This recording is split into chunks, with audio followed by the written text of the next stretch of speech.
Я по цели принимаю настройку. 5, 4, 3, 2, 1. Welcome to Season 4 of the Talking Lead AK KONRER, proudly presented by Century Spent the day in Norfolk and stopped at one place in Richmond on my way up here to Fredericksburg.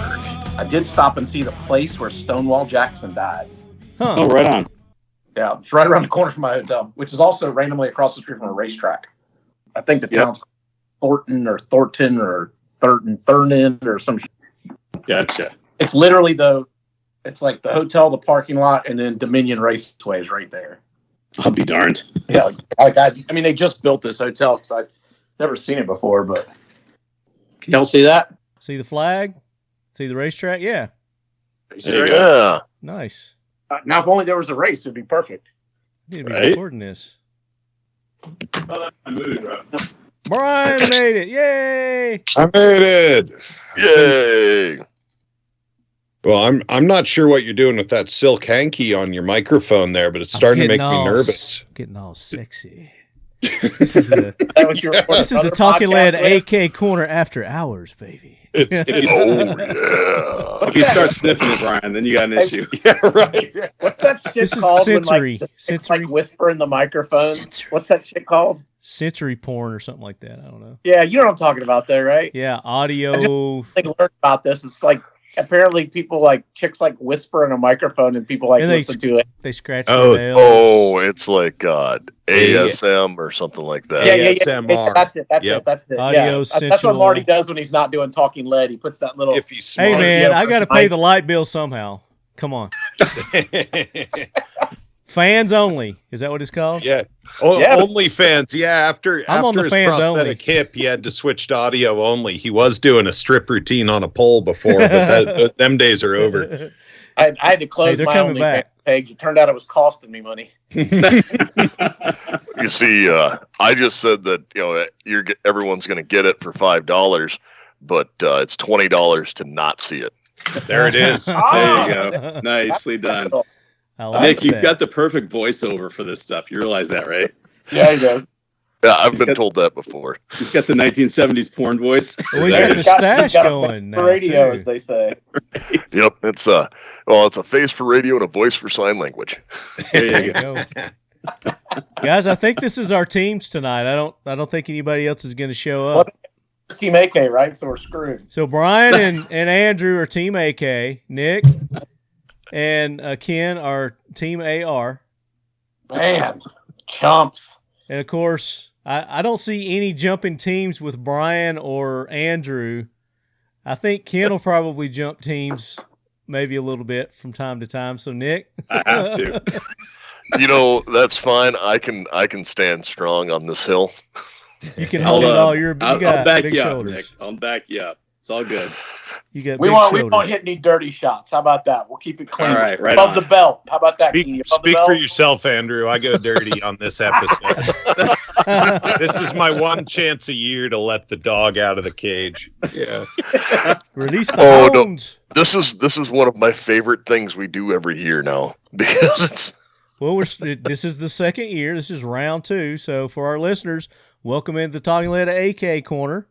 This is the AK versus AR round 2. We did our first one last year. We had Nick Dooley, as you see there, hosted the AR-15 podcast as captain of Team AR. And this was all your idea, too. You wanted to do this and get this together. So I put it together and we're doing it. So I think AK won last year. That's the consensus that I got from the listeners. That Team AK won last year's.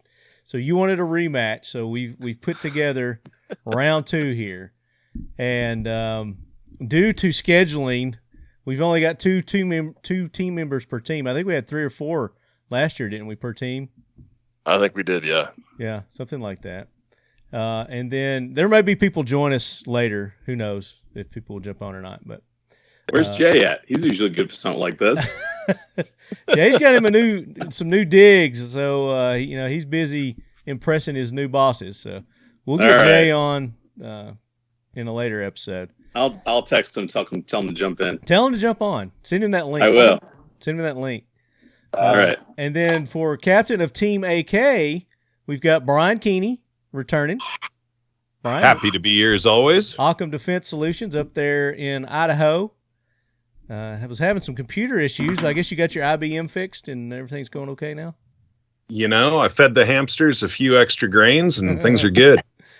The mule deer. There it is. Put those mule deer to work out there. So you two were captains last year. Talk about who was on your team, Nick. You had Garth, which may jump on, right? He may jump on. Yep, later? Garth might jump on. He might not. He had to go do some fire training for the fire department, and wasn't sure how long that was going to last tonight. But we had him, and allegedly we had Curtis from VSO. Allegedly, but he was a team jumper. He was He's just definitely been a team jumper. yeah, he was definitely a free agent, and that was the bulk of our team last year. We had the three of us, and then I can't remember his name from IWI. You had Because we were Jeremy talking- Gresham from IWI, yeah. Yep. And Jeremy was And- going to join us, but he had a visitor from some people from Israel this week, and he's entertaining them, so that's more important. Being a sponsor of the show, I want him to keep them happy. Exactly. Good peeps. So that was a good team. You had some good arguments. I threw a few things in here and there. But then Brian, Team AK, who did you have on Team AK? I think I'm going to sound even less eloquent than our president here. I don't remember. So I don't remember being captain either. Jay? So no, maybe it was captain. Jay. Okay. Jay? And I know No, we had James. Andrew. James. Andrew held it down. James Balzac, right? He was on Team AK. And Yep. Andrew. Yep. And Yeah, James is solid. was Jay on that episode? I don't think Jay was on that episode. I think it was 3-on-3 if I remember right. We had Nick and his beautiful life partner, Garth, and Curtis, They were and then sharing it a was the screen. three of us. Yeah. And the three. Sorry, of us. Nick. I'm apparently not a beautiful like partner for you. Well, that's fine. I mean, we'll make do. And I think Nick wore that same shirt he's got on right now. Is that your lucky shirt? Well, my wardrobe's kind of limited down here, so. He's at an undisclosed location on the border. Yeah. It's always a good day for a Hawaiian shirt. Absolutely. Never. It really is. Absolutely. We were trying to find a Hawaiian pattern jumpsuit. If anybody makes one of those. If in the chat there is Is there a link? a floral tracksuit. Let me share the screen here. Oh, somebody's like, oh. Marty, I swear to God, if I ever come to pick you up or meet you somewhere and you're wearing that, I'm just going to keep on driving. So here it is. I'm just waiting for him to show up in the Century booth with it. Oh, feel free. I mean, you can show up to the booth all you want. I'll just make fun of you. Do you see that? Victorious. Well, now that has got some flavor. Okay, I'm not mad about that. Oh, here we go. Now that's I'm into Look at the that. Tigers. I dig it. I'm very down with that. It's more Hawaiian of print, an not so Asian, much. That's cool. an Asian floral, not Hawaiian. We Right. need a Hawaiian pattern. So I think somebody would make their millions if they would come out with that. Oh, I'm sure somebody has it. That's pimping though. That is pretty cool. That would definitely, what would look perfect with that? What? Freaking Draco. Draco, yeah. With the chain. Jacos go well with everything, Andrew. I know, but that right there, I feel like it just would make it just that much better. It screams it. It really does. Does it have to be gold plated though? Nope. Oh, please no. But all the better. No. Tiger floral tracksuit. I love it. So for our I listeners, want off this island. Can I get voted off? Is that part of it? Screen shares. I'll bring the boat by. Don't worry, Ben.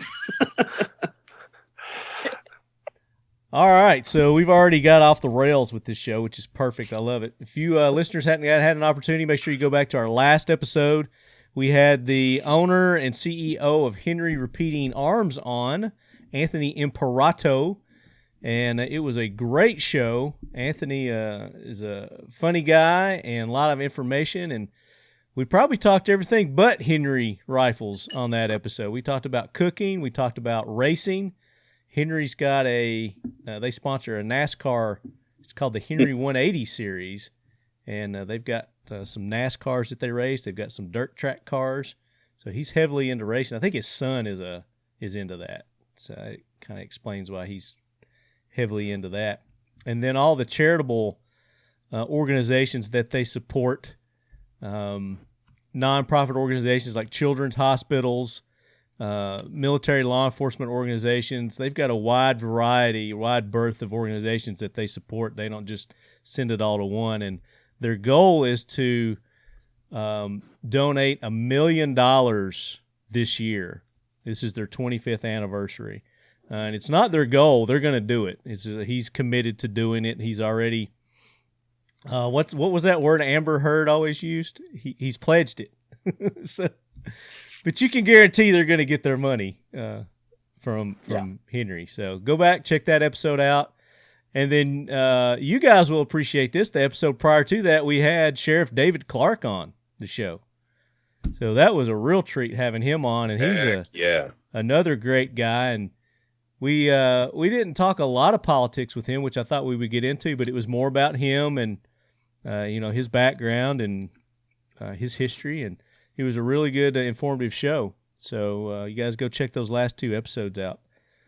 Kind of celebrating the 4th of July with those 2 episodes with 2 great Americans.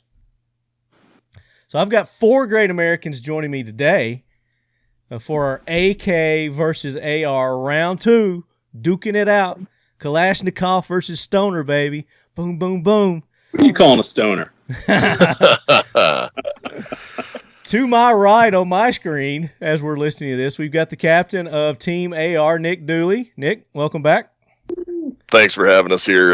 Glad to be here again. And like I said earlier, this is one of my favorite things to do every year. Well, we're going to make it an annual thing, I do believe. I think it's going to be fun. We'll get some shirts and all kinds of things made up for this next time. You are with the AR-15 podcast on the Firearms Radio Network. That is correct. I am one of the hosts of the AR-15 podcast, and we talk about America's favorite rifle, the AR-15. All things that go in with it, the importance of training, and other stuff ancillary to things that might be important to people interested in the AR. There you go. Very good. So you guys can go check him out over on the Firearms Radio Network, which we're on there also. So. And then your teammate, Ken Allen, with Ken Allen Trailing, who is no stranger to the Talking Lead podcast now. He's become a regular and a welcome regular. So, Ken, welcome in. Thank you, Marty, and thank you, everybody. I appreciate being invited on board. It's going to be a good time tonight. We appreciate you being a good sport on being on Team AR. We know that you're a heavy AK user. I am. And you've got an event coming up later this year that's not – I guess you allow ARs there too, but it's an AK-centric type event. Talk about it real quick. Yeah, so it's titled Kalashtober. We have the distinct honor of actually being the oldest continuous original annual AK event in the country. We are on the 7th year, and we might be the smaller boutique style event, but we have been the original out there. And as you just mentioned, Marty, we welcome all defensive carbines. So it's not just for AKs. We are AK-centric. The whole premise is to be able to expose folks to AKs and Galils and others of those type. But we fully support the AR platforms, the SCARs, the Brens, the HKs, whatever you want to bring out that's a defensive type carbine, and we'll compare them and look at the differences and balances there within. One of the mainstays that I do in my programming is something that I call cross-training, and that is taking someone that has plateaued. Typically, it's usually an AR platform because that's what most guys are running, or ladies, or people in general. And they've reached a certain plateau or point in which they are not exceeding their efficiencies any longer. So by cross-training, meaning they actually get onto a different platform, and it's usually AK that we suggest, we change the complete method of operation, and so your brain is re-engaged. So if you stay on that platform for a couple months and do not deviate, it's going to be clunky for you, but that's the whole idea, is to get your brain re-engaged in what you're doing. and then switch back after a few months onto your AR platform. It will feel a little hokey for the first few weeks, but after that, you'll find that your times, splits, every other efficiency will start to actually get in excess of where you had left off. And it's all because you've re-engaged your brain and you're actually starting to actually learn again. So we fully support bringing on those ARs, and come on out, folks, join us. We'll be in southern New Hampshire the 24th and 25th of September this year. We have the first of the triads of AK events, followed by Kalash Bash in Texas, and then Red October in Las Vegas. Vegas, baby. Viva. Yes, sir. And then go to your website, kenallentraining.com.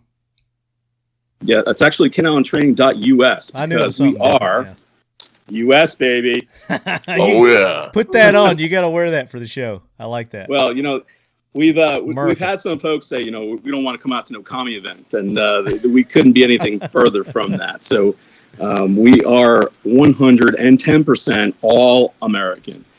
Even though we're running some foreign weapon systems, that's all about knowing what's good and what isn't, and learning about all the differences in between. Very cool. So go to his website, check that out. Were you going to say something, Nick? I was going to say, isn't it like the very definition of capitalism to take something made by communists and then make money off of it? And make it better. Better. Yes, Brian, make it better. And then communism is to take something that's made in America and steal it and make it over there. Yeah, we got people like Brian Keeney out there just destroying what the commies did with that platform. Yes, the quality is so far past anything they did. I do enjoy the cultural appropriation of the AK. It's like the only good thing that ever came out of communism, and the fact the American, and not just mine, there's a bunch of American companies. The rate at which we've collectively innovated past Russia, like I don't want to put any of my fellow AK lovers in a state of butthurt, but the AK-12 is a piece of hot garbage. Like that's the best they could come up with, and then they didn't have the money to put optics on it. Like, you guys are worthless. So yeah, America. Well, I mean, what was its competition though? The Lada? No, this is true. Yeah. So Team AK in Captain most Brian cases, Keeney. V6 beats everything else, but in the case of the Lada, I think I'd rather have the AK. So I'm with you. Welcome back to Brian Keeney, Team AK Captain, joining us for another. You've been like the last 2 or 3 episodes of the AK Corner. Have I got you back as my co-host, or? Let's hope, man. This world is a difficult one, so we're still here, and we keep pivoting to combat whatever our favorite government throws our way. Your new and we're still here. We're growing again. We took a pretty big hit at the bottom of COVID, but we're on our way back up, and I'm happy to say that I don't think quality ever suffered during that, and that's our number one commitment. And so yeah, good times over here. Everybody's having to harden up, whether you're a bricklayer or you deliver pizzas. So yeah, we're just doing the same thing and figuring out how to make a living in this economy. Very good. And joining you for the Team AK, we've got our good buddy Andrew Breneman with the presenting sponsor, Century Arms. Oh, yeah. This show made possible by Century Arms this year. Got his Draco shirt on. Puff it up, Andrew. Puff it up. Woo! It is. Oh, I'm going the wrong way. There we go. Yeah. Got to go the opposite on this camera. Hey, man, chopper's going to chop. That's all I got to say. I love it. So it's going to be... Really do like that. Going to be a good show this episode. I'm looking forward to doing this. But I've got a reveal before we get started. I've got my 2 little banners here that I typically have in my background. Had a project I've been working on. I was going to wait until I had them on the show, but I want to go ahead and release it. So stand by. Andrew's seen it, I think. Dun, dun, dun. So in honor of our AK versus AR episode. Wow, look at that wall. Oh, yeah. Oh, man. Did you get you a little tactical wall? So Nice, for Marty. those No, for that's those from listening and not watching at home, Marty has a matching pair of stripper poles, the left and right side of screen. It's Yes, all they're- for my hip therapy. And he just snatched his pants off in a way I've never seen. It was lightning fast. Doctor's orders. I had to get the stripper poles. The last time I saw something like that, I was in Southeast Asia. Wearing that shirt, I hope. Of course. What other shirt would you wear in Southeast Asia? So for our Did listeners, they let you keep the ping pong balls? No, but I also found out Did an you put 'em in interesting your mouth? version of a bird cage. Oh, the truth, Ron, they only let you keep the ones you catch in your mouth. Oh, that's gonna leave a bitter taste, sir. I'm sure. this is going the wrong direction. So the reveal for you listeners that aren't watching the video, you heard me talk about this earlier with Lockdown Secure. Brian Steer was on a couple of episodes ago. We were doing a reloading episode with him and Pete Pye, and they were in the process of sending me these walls that they're making. So they've got some nice walls that you can display your firearms and gear, kit, accessories. They don't have everything released yet, but it's coming. We're going to have Brian on the show. We're going to talk about it. But I've got a AR side and I've got an AK side, as you can see there. So AK versus AR. Very cool. We're going to have Brian on. Like I said, we're going to talk about these. We'll probably get some kind of discount code or something set up.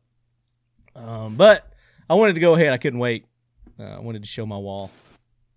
So we can't see the detail from here, but I'm pretty curious. It looks like a form of pegboard, but it looks awesome. It's like this silver metal, and then there's a grid of holes. Are there fasteners that go into that, like little rack items for different kind of stuff? It is pegboard style, so any kind of pegboard accessory will work on there. Nice. They are making their own accessories. They don't have those ready yet. So I went to Lowe's, and I got some vinyl covered pegs. So I didn't want to scratch any of my guns. So I got, it's like for drills, drill guns. Yeah, sure. You can find those, and those work great for guns. And I've got one there on each end of the gun, the butt stock and the barrel, and it holds them nicely. Sure do. But That does look nice. any pegboard, it's not the slats, it's the pegs. I found that they have more accessories for slat boards than they do pegboards for the vinyl covered stuff. So that was disappointing. But hopefully, and I've got some baskets right there too. I don't know if you can see my baskets. Oh, yeah. Well, that it's cross-compatible at all is super cool because you can kind of mix and match in the way you are. Those are 4 panels, 4 square panels that I've got that I put together there.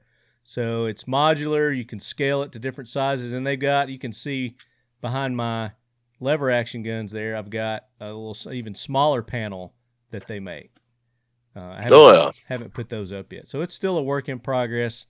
I wanted to get something thrown up for this episode, so I just kind of haphazardly threw something up there. But yeah, very cool. The lead quarters is going next level. Next level, that's right, baby. I'm trying to get organized. This place is a mess. You've been here, you've seen it.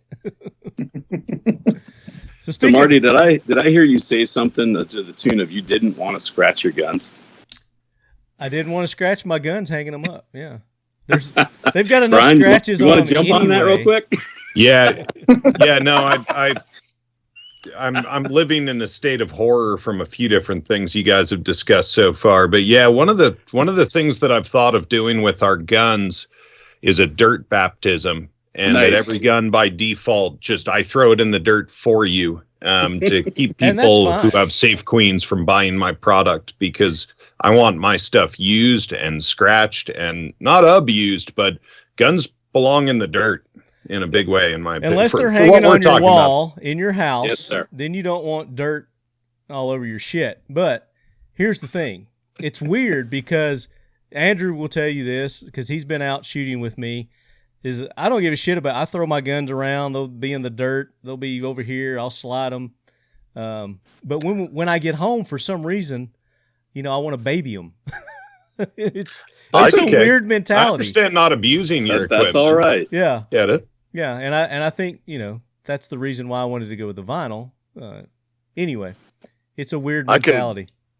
I can also say I'm fairly positive that Marty can break any gun in the world almost by looking at it. Yeah, I have this knack of being able to, if it's indestructible, I can destruct it. Yeah. I'm just going to plead the fifth on that shit.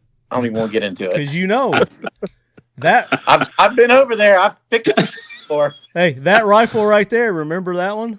I don't even want to think about that one. That was the Palmetto State Armory one that I think I had it 2 days. When you were with KUSA, I got one of their first. This was like years ago when they were making AKs. It never happened. I had one, and I broke something in it, and I don't know. I broke a Glock. I break knives too. I'm very good at breaking knives too. But anyway, that's not our show. Our show is, let's get started. Let's talk about the AK versus the AR. Let's get into our competition. And there's prizes at stake here for you guys. So the winning team is going to get, from our sponsors, Mission First Tactical, a custom dump tray. Get all my shit off of it. With whatever you want on it. You don't have to get the AK Corner logo. That's really good. I was afraid you were going to say the winning team would get one of the opposing team's guns, and that's not something I want in my life. So this is something I actually want. Well, the losing team gets one of the. But Brian, I run your guns. You're already dead to me. I don't even know your name. And then we've got some listener participation things that we're going to read also on Instagram. I didn't really do like a question answer. I just did pick your team. You know, why do you like the AR? Why do you like the AK? And we'll go through there and we'll do our listener giveaways from that. Andrew? Yeah. And our listeners are also saying, you know, what the hell? This is supposed to be the BFT47 giveaway episode. Yeah, what the hell, Marty? Well, not the hell, not what the hell, Marty. What the hell, listeners? Because there wasn't enough. Your listeners need to get with it and send some pictures in. That's right. There wasn't enough participation, so I've extended it till next month. So you have more time to enter the BFT47 Century Arms Talking Lead BFT47 giveaway, where we're actually giving away an AK from Century Arms. Yep. And to do that, we want you to post something on social media, on Instagram. I'll even open it up to Facebook now if this helps some of you lazy asses. But you take a picture of yourself, and it could be a video, it could be a picture, and you don't have to be in the picture, but a Century Arms firearm has to be in the picture somewhere. That's the whole point of this. And, you know, a lot of people's complaint that I've been getting from people, Andrew, is that I don't have a Century Arms rifle or pistol. Yeah. So I'm opening up to, if you've got a friend. Take a picture with a Century AK. Boom, you're there. You're qualified. Yeah, go into a gun store. I think, was it Academy carries them? Any of the box stores?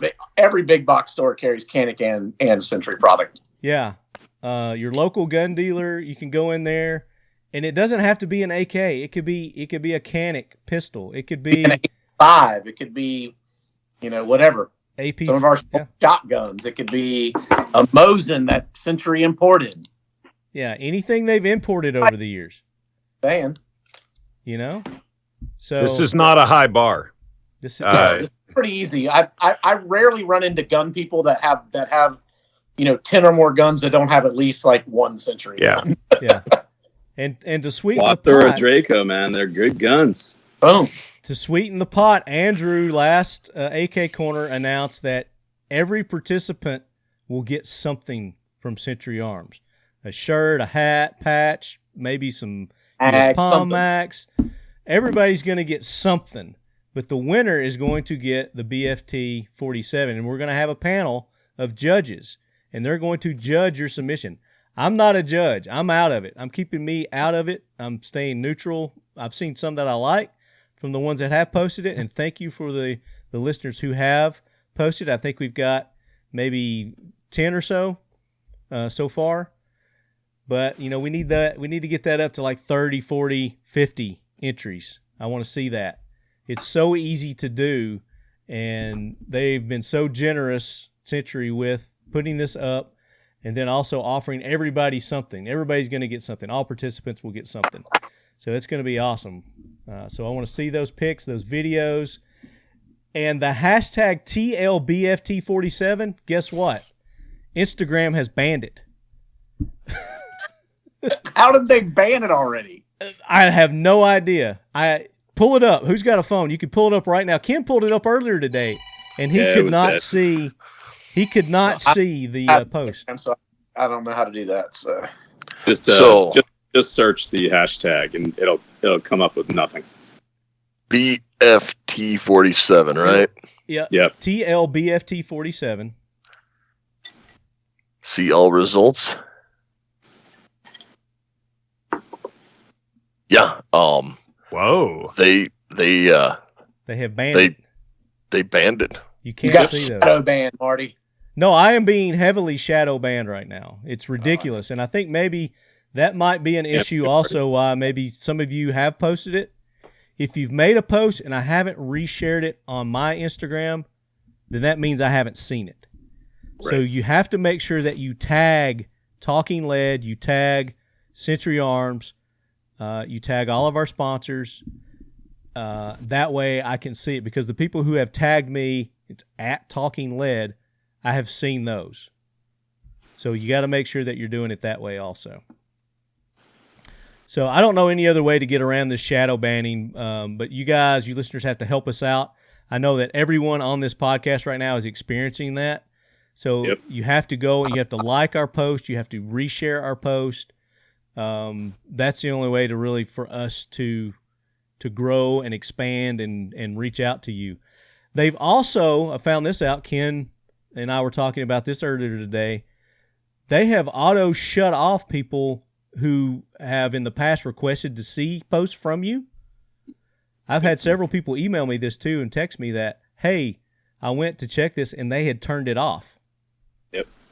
They didn't do it themselves. Instagram or Meta, whoever it is, has gone in and they've turned it off, that they don't want them to see my post.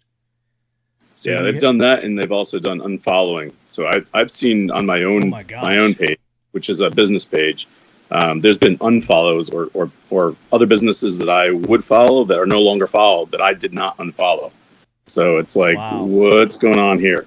Yeah. So they got that AI working overtime. Yeah, they do. Yeah, they do. So we have to be very, very diligent. Go check your accounts, check those settings, check that box to get posts from Occam, from Century, from Talking Lead, from the AR-15 podcast, from Ken Allen Training, Seal One, all of our sponsors. If you've noticed that maybe our posts have been slacking off, that's probably why. Because you've been auto shut off from us. So go and fix that. Fix yourself, as Paul Markle says. All right, so that's enough of the preaching. I want to see more entries. I've given you more time. Let's get her done. And anybody can enter. I mean, Brian, you can enter. You're not an employee of Century Arms. You're not giving away anything in this contest. Nick, you can enter. Ken, you can enter. Oh, it's on then. You're all eligible. Everybody's eligible as long as you don't work for Talking Lead or Century Arms. And I will say no wangs, please. No wangs. I've said this before, but I'm going to say it again. No wangs. No wangs. No wangs. And be safe also. Don't do something irresponsible with your post either. Be very responsible with your post, but have fun with them. And I'll leave it at that. So let's get into this. The AK. Brian, give us a little touch of the history of the AK-47. What makes it so special? And Drew, chime in. The thing that it makes it most special is that it has a cartridge which was specifically designed for combat. The AR unfortunately uses a prairie dog round. And that was not designed for combat. It was literally designed for prairie dogs. And it's amazing for prairie dogs. But I digress. So that's amazing thing. Number one is a really nice 30 cal round with a tapered case that both chambers and extracts it very nicely. it also had a one of the big driving factors was bill of materials cost when they were developing the AK. And it is, much as I love it, it is a peasant's rifle. It costs about $5 to make one if you have slave labor. And they really wrung a lot of the cost of that out. And let's see. So they were looking for something to compete against the Sturmgewehr and some other stuff, and also be shot by conscripts. So it had to be really easy to use. It also had to survive in -40 or -50 degree conditions.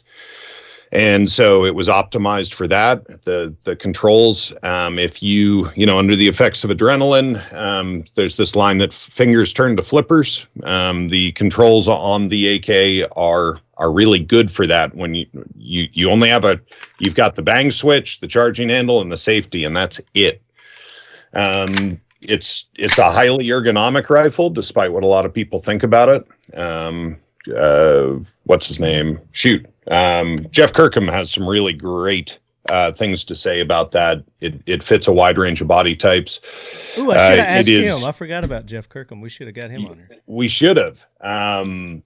It would have the weight is really good, despite not having any aircraft aluminum in it. It's 7 pounds in most configurations, which is about the same as an M16.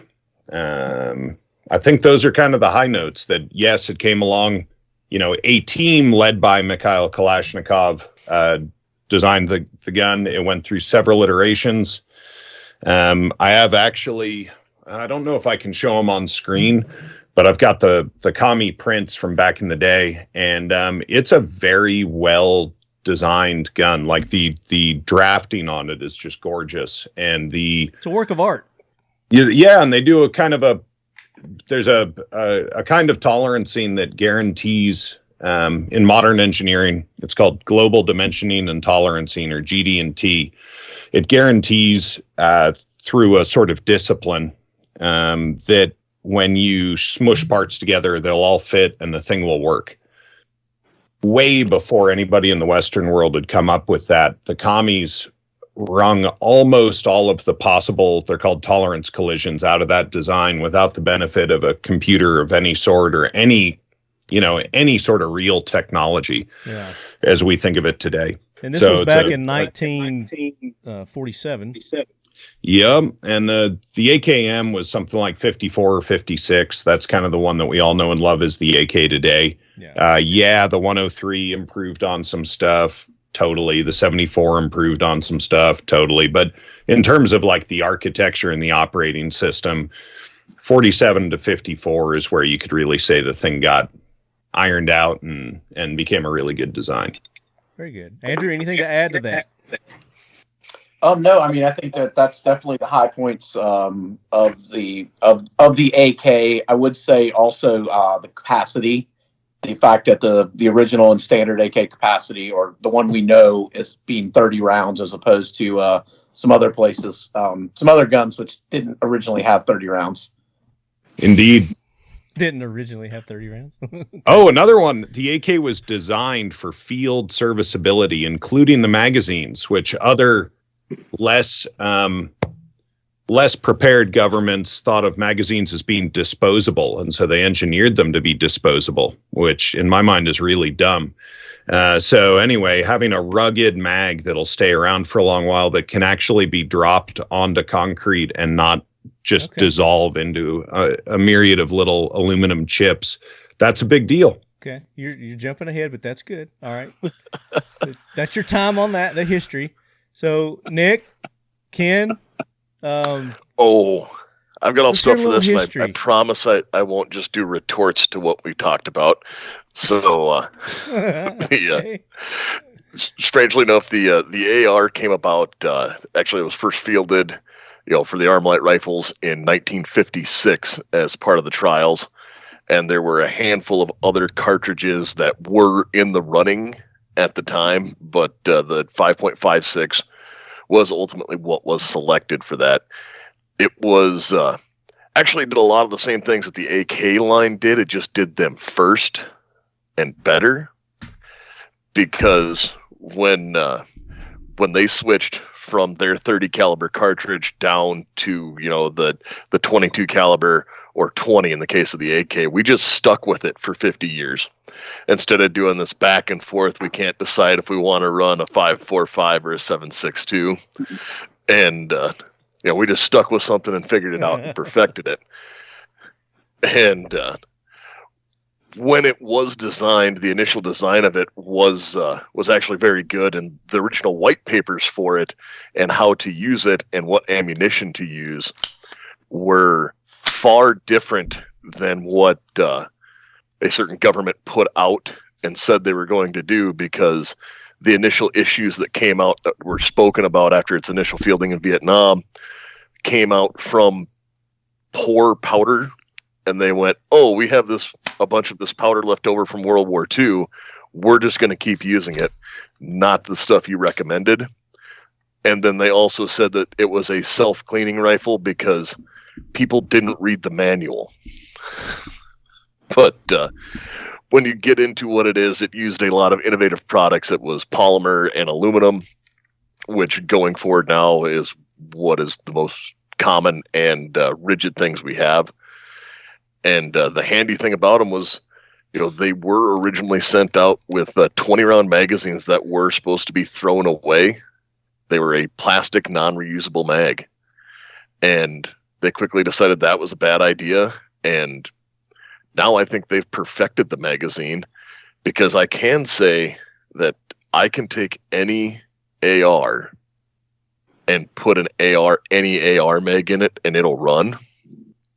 But if I grab like a Tabuk and then a Wasser 10, all of the mags will not work interchangeably between them. Right. I will say with this AR, this is that it likes certain mags. Like anything other than their magazines is tough to get in and out. This is like a hex mag. Of course, you get that same issue with some AKs too. Not liking. Well, isn't the outfit that hired Longhorn? There you go. You had to bring that up, didn't you? Well, yeah, I did, because you brought a trophy on camera, so I get to bring it for that exact reason. Why I wanted to say that, because I knew somebody was going to go about the mags.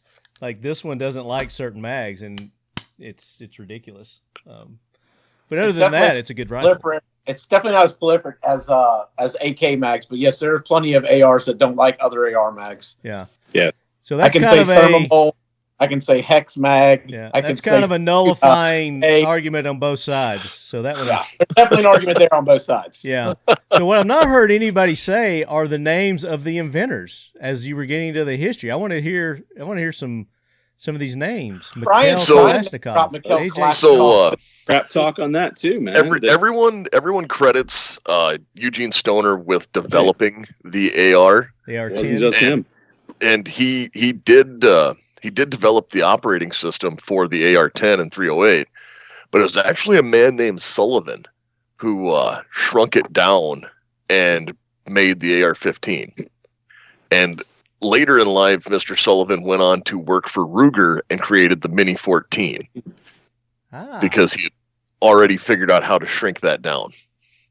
Which is a piston gun, by the way. Right. Mighty fine gun. I have several of them. Let's talk about that. Let's talk about, since you brought that up, Ken, the operating systems, the differentiating operating systems of the AR versus the AK. Another point I wanted to make, and again, I'm not Team AR or AK, but it sounded to me like during a show called the AK KONRER, you're obviously. Shut up, Andrew. Andrew, he called me up and said, "You got to be Team AR." It's just ridiculous. So hearing Dooley's history, it sounds to me like you've got to be educated and able to read to be able to use an AR, whereas that's with true. an AK, you just put it in the hands of any just bumbling idiot, and they'll be able to just by natural instinct know how to use it. Precisely.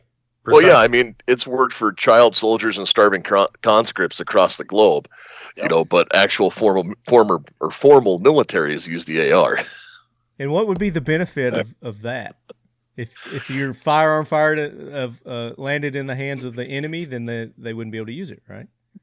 Oh, I don't know. I think it's pretty easy to figure out how to run an AR too.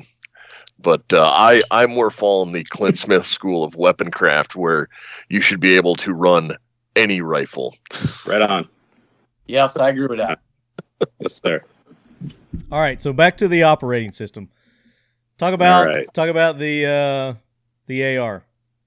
So to break in here, there's a meme with Bart Simpson where everybody says, say the word, say the word. And lately it's been, he was known to the FBI prior to the shooting. I'm going to do the same thing to you right now, Ken. Say the words. You know what I mean? Say the words. What is the AR? Where does it shit? It shits directly into the place you don't want it to, right? Where it eats. It's in its own mouth. Say it. It shits in its own mouth. It does. It does. So by that, all right, but let's talk about that for a second, Yep. right? So what Brian's referring to is the direct impingement system, the DI system. The very basis of how that works, we've got a projectile that's running down a barrel. Behind it is running a tremendous amount of pressure and carbonization. And that pressure and carbonization will find its way to a hole in the barrel. It'll find its way up to a port, and it'll work its way back through a very narrow tube.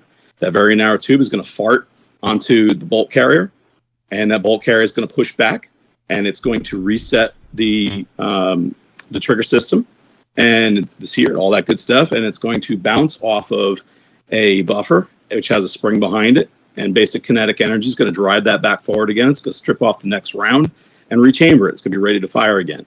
But that process of taking the gas, coming back up through that tube and pushing it against that bolt carriage is leaving carbonization into the bolt carriage, the upper receiver, the lower receiver.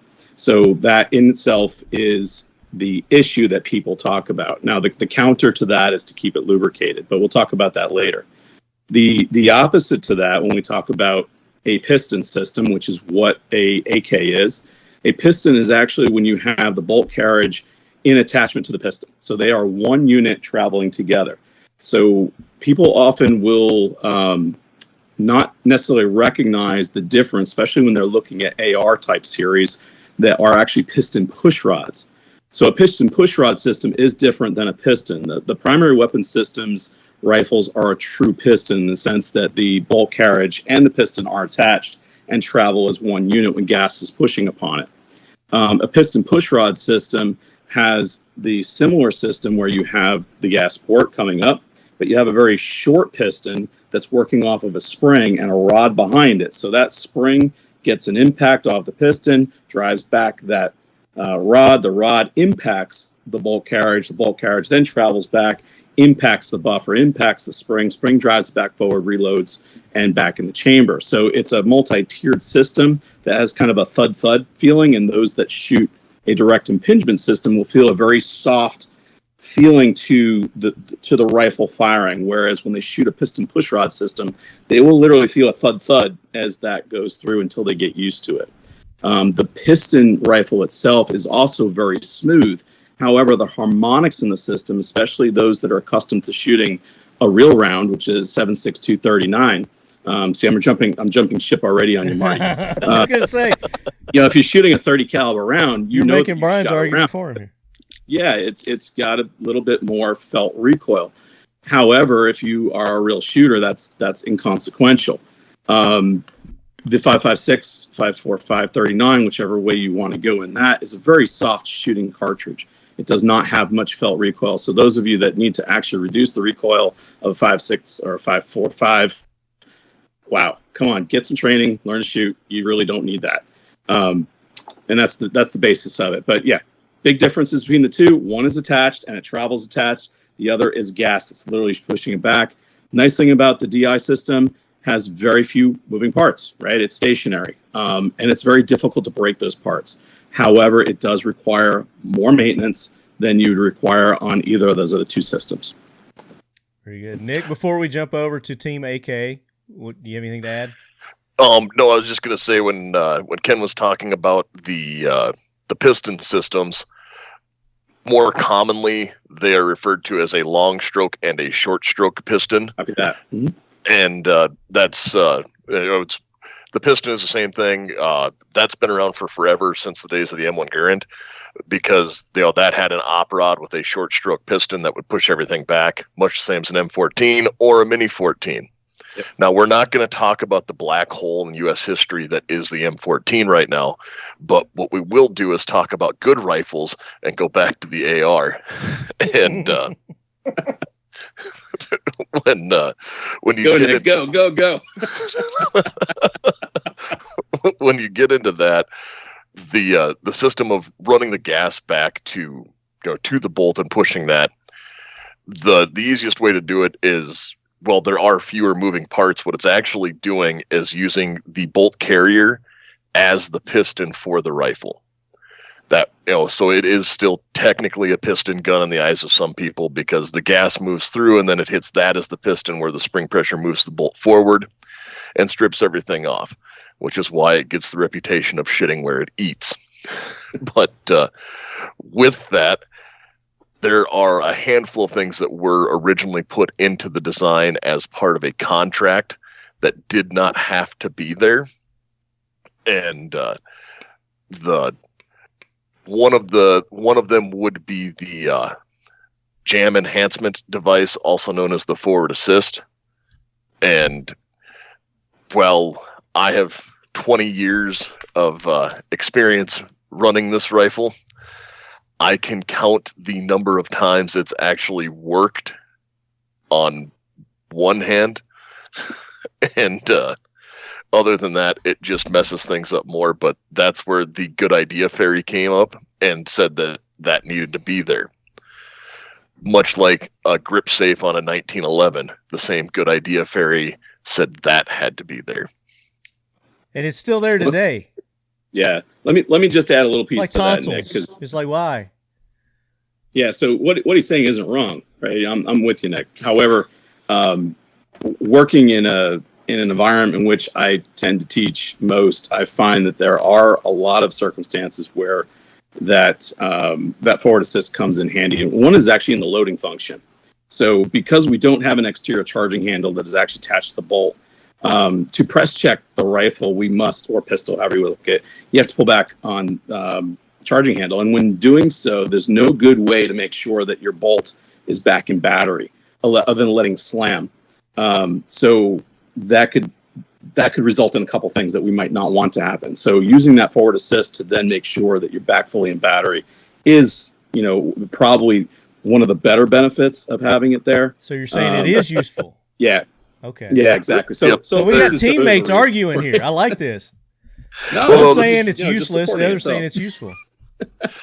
There are handfuls. But what was the original intent, and what was the issue that they thought they were solving with the forward assist? It was because of the original design actually had a charging handle inside of the carry handle that was attached to the gas key that would go forward, but they were worried that would get caught on things. So when they went to the T-style charging handle, they said, if it doesn't seat all the way, you can just jam it in with these serrations and work the bolt in if it gets dirty. Just push. Don't bang, just push. Yeah. It doesn't work. Hey, Andrew. Okay. Let's go to the AK I now. think that the AK has a charging handle too, a forward assist too. Yeah, it does hold your hand. Oh, and where do you hit? Most soldiers have at least one. Whoa. And does it work? Every time. Holy shit. So Ken did a really excellent job in describing the AK operating system and the AR. Do you guys at Team AK have anything that you want to embellish on or add to the operating system? And I mean embellish. In the words of the great Sonny Pazikis, if no work, hit with shovel. Yeah. I will add one thing. As I've been doing this for a long time, I've been shooting most of my life. I've shot ARs for a very long time. I will say that when they came up with the M4 barrel cuts, or the design change as it progressed, a lot of those carbon buildup issues, a lot of those not going fully into battery, I feel like a lot of those issues taken care of. But growing up shooting like really old Bushmasters and really old Colts, like I have some LE Colts from like the early 80s. Yeah, it's definitely, they have definitely improved upon the platform, but it's one of those things like, at some point they started making uppers without forward assists and people started buying them. I'm one of the people that bought a lot of those. I have a couple. I have a bunch of each actually. And I even own an old Olympic. I was just talking to a dude about those piles of shit. I don't know that I'll ever get rid of it because it was such an oddity. That's yeah, for sure. So back when 3-gun very, very first came out, it wasn't even called 3-gun. But one of the early places that did it was a place called Woody's in New Hill, North Carolina, which is right near where I grew up. And everybody shot it with like a Beretta or a 5906, a Remington 870 pump, and either a Colt or a Bushmaster AR with a fixed carry handle. I don't even think they really sold guns with the takeoff carry handle at that point. Not yet. But every once in a while, some dingbat would show up with an Olympic Arms. And I was probably like 14 at the time, and I was clowning those dudes. So what was so odd about the Olympic Arms? They just weren't very well made, we'll say. Yep. They had a problem with doing the spacing, but they're the industry standard of what size a lower would be between the takedown pins, between the pivot pin and the rear takedown pin, are not quite the same. So if you wanted to get some other uppers to fit on them, you might have to take a Dremel and make them fit, which is ill-advised. They had some other interesting trigger component issues from time to time. They made their own size of rifle as well, because they had like a carbine length fixed stock that looked like an A2 stock on a 16-inch barrel. With that's one that I have because I took it on trade from someone and went, yeah, you know what? I'll keep this around because, well, it's funny to me. Oh no, I'm definitely, if I saw one, I would buy it just to have it. I totally would too. I would just be like, hey, you guys want to see the biggest piece of shit AR? Let me show you. And you know what? That's still better than a Tabuk. You keep bringing up the Tabuk. That's your go-to when you're AK to make the AR better. That's really all you can do. Well, that's what I was saying. He keeps going to the Tabuk to make his AR look better. All right. All right, before we get off the operating systems, Brian, do you have anything to add? Well, my honest love for the AK started with the parts count. The reason I called our company Occam Defense is there's this idea of Occam's razor that all things being equal, the simplest answer is the best one. When I'm describing the difference between an AR and an AK to neophytes, newbies, I'll point them to the dust cover on an AR. It has like 30 components. It doesn't really, but it's like there's got to be like 8 or 9 components just in the dust cover of an AR-15. The AK has a dust cover too, and it's called the safety.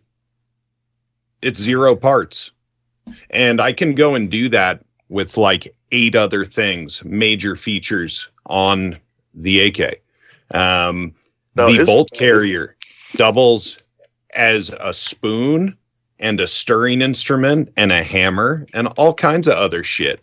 It also doubles as the wrench to take down the rear sight block cam lever. I'm being somewhat silly there, but the bolt, if you look at the difference between an AR-15 bolt and an AK bolt, it's stupid. When I'm showing AR people how to strip a bolt, invariably they're like, whoa, you mean it's only like 5 things? and they just like one thing, you can't do it wrong. You just have to go in the different order if you do it wrong. It's like, yeah. And it's like, you mean the gun won't blow up if I forget the cotter pin or whatever nonsense there is? And I'm like, nah, it just won't work. And they're like, this is amazing. And so you can just keep doing that with the AK, that they've just wrung all the extra shit out of it. There's no charging handle because it's just part of the bolt carrier. There's no forward assist because it's part of the bolt carrier. The hammer spring and the trigger spring are the same spring. Like, it's just genius how simple they got the thing down to. So I like that. That was a good. Somebody's echoing. Is that me? Echoey? No, I think so. Is it so Andrew? Brian got into the next one, which was parts. So the parts, the parts counts fewer on the AK, I think is what Brian is saying, and that they also have multiple uses with the parts. So what is the total part count on a, let's say, just an M4? Does anybody know that? I bet I will in just a second. Is that field stripping you're talking about parts? Or are you talking about the overall construction? The overall parts count. I don't want to say, because you could pick a different AR and it could be a different number. Right. Let's just say like a standard, military M4. Yeah. There's a bunch. And you can include mag or don't include mag. Doesn't matter, because I think the mags pretty much have the same number of parts. So let's just look at it. Mags really have, 4 parts in a mag. Well, we'll do mags later. So we'll just start at the bottom. You got the buttstock. You got the tube. And we'll do the outside. We'll do outside, inside. And then inside that, you've got the spring and the... detent, the plate. But you got the spring and you got the... the buffer. The buffer, yeah, the buffer. And then you've got the spring, the detent. Plate, castle nut. Yeah. Castle nut. Yeah, castle nut. Yeah. Plate. And you got your grip, so you got your detent and spring. You've got springs here. You got washer, your bolt, your pistol grip itself. I don't know. Did you find an answer? I have an exploded view of it, and I just have to do math quick. Does it give you a final number at the we've bottom? We've already done like 20 parts. No, there. It doesn't give me so I have to add the totals up. Okay. So I will, because that is the. So as he's doing that, do you know the count on an AK? Team AK. Me? Team AK, yeah. Ask Brian. He builds them every day. Yeah, I can go through it, and I can look at our part number list, but that's going to take me a minute to count them up.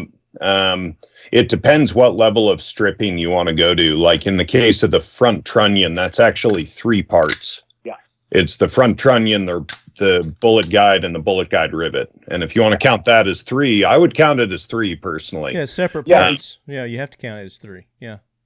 Yeah. So in all fairness, the buttstock on the AR, depending on which buttstock you're working with, has multiple parts also. Yeah, the collapsible buttstock's going to have way more. Yeah. Sure. Yeah. Yeah. Oh, but if you get one of the your lovely AK-12s, will have as many parts in the buttstock. Yeah, you're absolutely right. So while Nick is looking for a part count and doing some quick math, just to kind of keep the topic moving, the major benefit when you're looking at all those parts on the AR and what they do and how they integrate is actually the integration of those parts. That most of them, not all of them, but most of them are designed to easily integrate without any further engineering or changes by an armorer. They're more or less, and this is not entirely true of the entire system, but more or less plug and play. So the whole concept of adult Lego set comes into play. Now that gets a lot of folks into trouble because they start changing out components that they really don't belong doing. We are not engineers. We're not gun engineers. So when we start changing spring weights, bolt carriage weights, and all kinds of other stuff, we're really not supposed to be doing that because the design of this weapon system is designed all along the kinetic energy that's pushed off of the amount of pressure that's in that system with the base springs that are in it. So we have to be careful how we alter these things. We frequently see these Gucci Glocks and Gucci ARs failing. And the reason for those failures is because people have messed with them and interchanged on these parts they really shouldn't have been interchanged with. They're cool. They certainly have their place particularly in the competitive realm, but they have zero place in the defensive realm. If you want that gun to run and run well, you need it to run, leave it as it was designed. There's somebody much smarter than you were that put that thing together. That is 100% correct, Ken. I agree with you wholeheartedly on that. Yeah, that's just be said for everything, though. I mean, the people do the same stuff to AKs, so. Yep, they do. Yep, I do have the parts count for a standard M4. So, like a issue M4 from the military has 107 total parts. Wow. But that goes down to including the tensioning screws for that RAS handguard. Yep. That would put everything in, like where you're putting all the stuff into that, and the springs for the delta ring and stuff like that. It is 107 total individual parts. That's a lot. What'd you come up with, Brian, for the standard AKM or 74? Well, just in the receiver, I've got 17, 18, 23, 26 in the receiver alone. Yeah. And then I started moving on to the barrel and realized the rear sight base has like 6 or 7. There's a bit of a difference to be made, or how to put it. The part count in some ways on the AK is quite high, but rivets are not things that fail in general. And so like cross pins and stuff, like that's where you kind of get into bomb cost. And like, yeah, milled receivers have lower parts counts, but I would rather have a stamped gun in general. And so parts count to parts count, it sort of is like in my mind, it's the movable parts, things that can break and fall off and stuff. Mm-hmm. So that may sound like me hedging and everything, but I really do think there's a difference between shit that moves and shit that gets driven into a hole once to lock something in. AKs only have 8 moving parts. Right. That's a good way of putting it. But on the manual labor, like, let me fight for the other team for a second here. Yeah. The reason that ARs are so much cheaper than AKs now is because they're much more amenable to modern manufacturing methods. In the days when every milling machine was a manual milling machine and there was an equal footing on stuff, the AK was easier to make. I guarantee it. Today, though, it's a lot of man minutes to get an AK from start to finish that's good. Now, I know people that can slam one together in under half an hour. But I don't brag about how fast I can build one. I brag about how good mine are. And those are two different things. So in terms of outfitting a modern military, the AR has a lot to recommend it if you're a baller on a budget, the AR is for you. Yeah. But if you live in a first world country, then I think the AK is a much better weapon. I'll add to that just from the fact that I work for a company that does mass produce AKs. What we do is a very different thing than what Brian does. Brian makes, I would say, almost a boutique AK. Sure. Just very highly accurate, not a run-of-the-mill mil-spec type of rifle. Well, what Century Arms does, we make mil-spec rifles. And we can say that because we do personally have the Romanian mil-spec. We actually talked about that with CJ. Remember that time, Marty? Yeah. The only nice thing CJ, I think, ever said about Century Arms was that we were one of only 3 companies that can say they make a mil-spec AK. Yeah. Oh, and not necessarily something to brag about at the end of the day, but it's true statement. I was just going to say that I've been around some, and not Century exactly, but mil-spec AKs, and But what I was going to add to that, being just mass producing, being different than what it is much more labor intensive, and it does require a certain amount of skilled labor to actually assemble and build an AK properly. Yep. But as the first company in the United States to build an AK 100% in the US, which is Century Arms, we've learned a ton, and we have applied American engineering and American manufacturing processes to the AK now, and that's why we're able to turn out such a high quality product over what the old Comblock stuff was, just because we are better at it than they are. But to Brian's point, the cost, it's way cheaper to manufacture an AR. I can get 20 guys from a freaking homeless shelter, bring them into a back room, and they're making ARs in 2 hours. Yep. You know, AKs are not like that. They have to be riveted. There's a finesse to it. We all make a lot of our own equipment. We just made it ourselves. I've had the great fortune to go over to Poland to Pioneer Arms, to their manufacturing, and actually watch start to finish the process of them making an AK, the forging and everything. It was remarkable. I've got a video on our YouTube channel if anybody's interested. And I should hasten to say that when I was talking about 45 minutes, Century would never turn a dime profit if it took them 45 man-minutes to build a gun.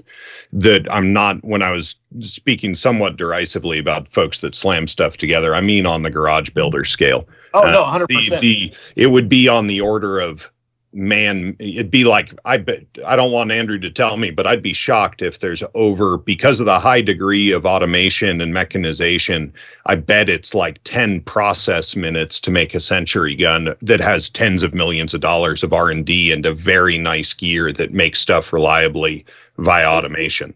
It is, but you'd be surprised at how much actual manpower is. Oh, really? Cool. Cool. Which, we're sitting here on Team AK and we're giving Team AR this is true. all this ammo, but I'm not going to bullshit and lie. ARs are much easier to build. Well, that's okay. I mean, somebody has technology. They're way easier to build. Someone has to go to Home Depot and then cut the handle off the shovel, before you put it in the press. I actually had a listener send me. That's one of the entries in the competition. Is the shovel handle? That thing is awesome. Yeah, did you see that? Yeah. Wait, he literally cut the back end off of a tile shovel. Yep. And I'm super aware. The first guy to do that in the U.S. goes by the handle Ma Boris, Maboris, and the guy is a legend. Mm-hmm. And if he was actually the guy that called in or sent in an entry, Marty, that is a guy we need on the show. He is one of my heroes. He's actually a very highly skilled fabricator, and he was selling back in the day, OG. He had this website that sold flowers, and you could buy the marigold or the snapdragon or all this other shit. And what you would do is you would buy this flower, and what showed up in the mail was a bunch of sheet metal. And you would buy a Tokyo Marui airsoft Glock and throw everything away and route out some stuff. And then he had YouTube videos where you would TIG weld together all these little sheet metal parts to make what today is like a Polymer 80. And this guy, he also did, just to piss off the libs. He lives in Massachusetts. That's the MA part. He writes this hilarious article that you can still find about going to an antique shop with bourgeois wife and finding shovel and saying this should be AK. And then he does the whole thing. He makes the receiver out of the shovel, which is why AKs are better. Yeah. So here it is. Make them out of a shovel. Here it is right here.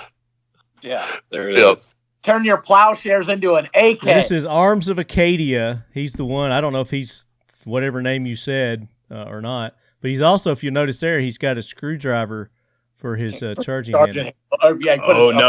This is a gent. I know Arms of Cascadia. He's a good dude. He's a gunsmith in the Pacific Northwest. I think he's somewhere. He might be near Eugene. And that's oh man, is that a glorious work of art he made? Isn't that great? Duct tape. Of course. Duct tape. He's got duct tape and he's got a screwdriver for the charging handle. Is that a U.S. Palm Meg? That is a U.S. Palm. Yeah. Well, and it looks like a painted gold. Is that a FAL? Did he make the handguard? It's a set-me handguard that he turned into an AK handguard. Yeah, I was the hand. That's here it is shooting it. What's this handle though? He just put the plastic handle over the charging handle. Yeah, that's great. But look at the duct tape right there. It's an extended so much charging handle. I guess my AK, because I do own one, has a large amount of duct tape on it as well. It's good stuff, man. Because I had to reinforce the When using the pistol brace as it was originally designed to, the polymer of the SB 1913 brace did not stand up well, so it had to be reinforced.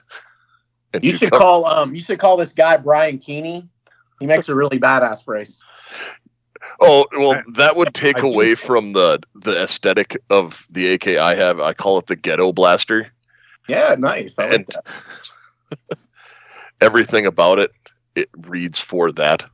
But so no, I have both. I've shot both. I've trained with both, and the AR is just better. Well, I mean, let's just be honest. I think we all are AR and AK guys to some extent. I mean, we like all firearms, shotguns, pistols. We like everything. So this is just, this is a fun show. You guys are doing great. You're good sports. I appreciate it. I will say this, Marty. What? I was 12 when I got my first AK. I was well into my 20s when I got my first AR.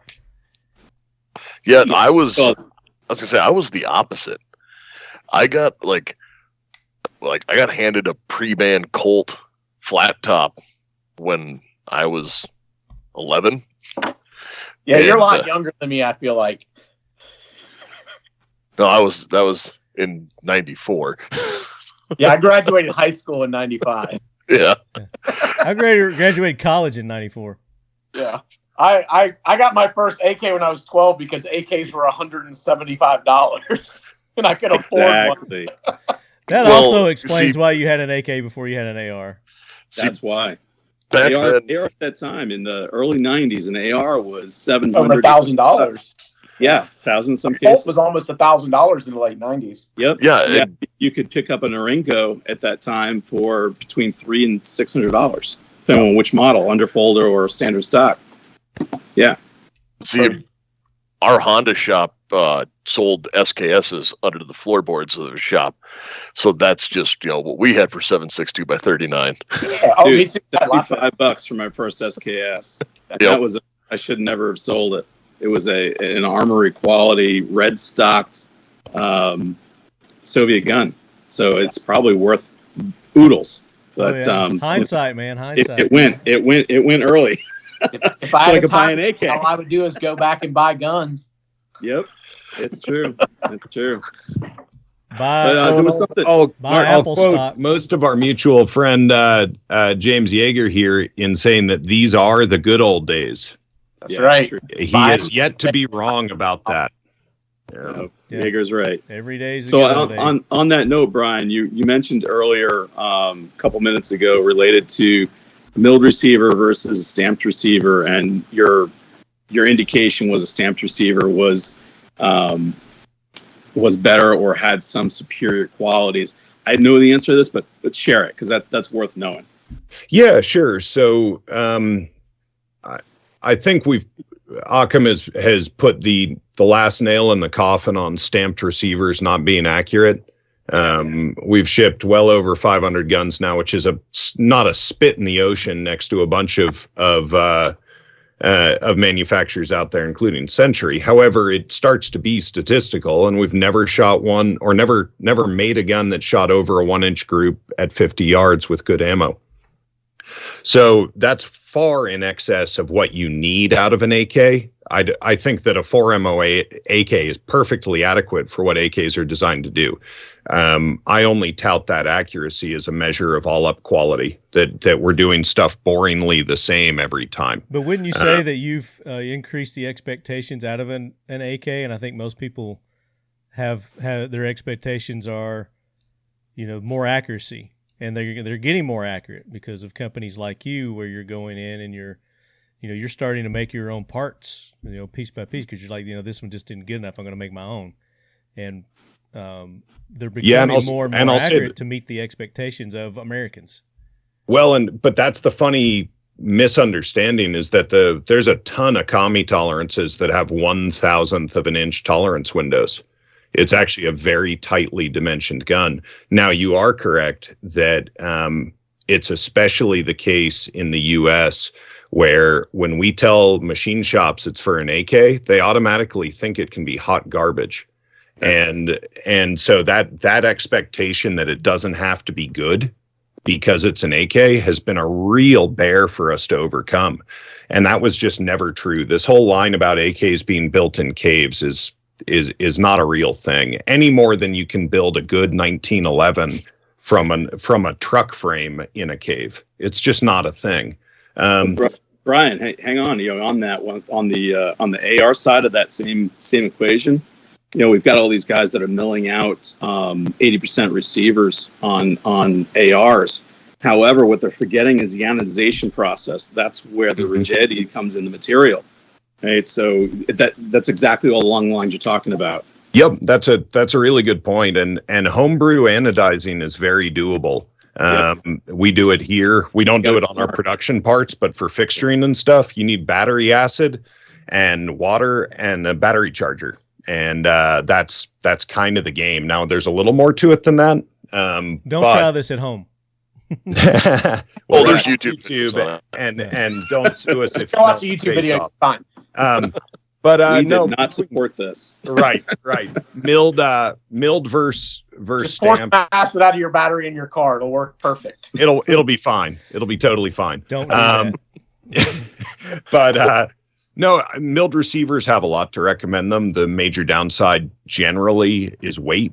And like the first AK I bought was a milled receiver, and by the time I threw a handguard on it, I had a neck injury by the end of the first day when I took it to a class. And that started my loathing of milled receivers, and I happen to love them now. And I think there's a lot of upside to them, like the precision of the location of the fire control pins, the lack of any twist in the receiver in general. There's a bunch of good upsides to a milled. However, if you told me I had to jump into Red Dawn tomorrow, I'd be grabbing a stamped gun. Just because of the weight benefits without much downside, unless you're talking about the last couple % of awesome. Good point. I like that.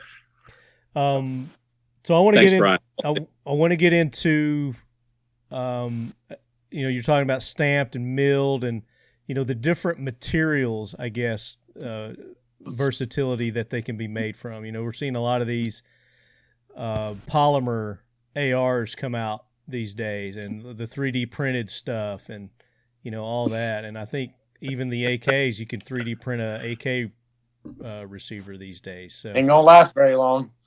I don't think it's gonna last long in any platform, any of those. But you're seeing the pistols. I can speak to to some of the non-traditional AR lowers. Okay. Hybrids seem to work okay.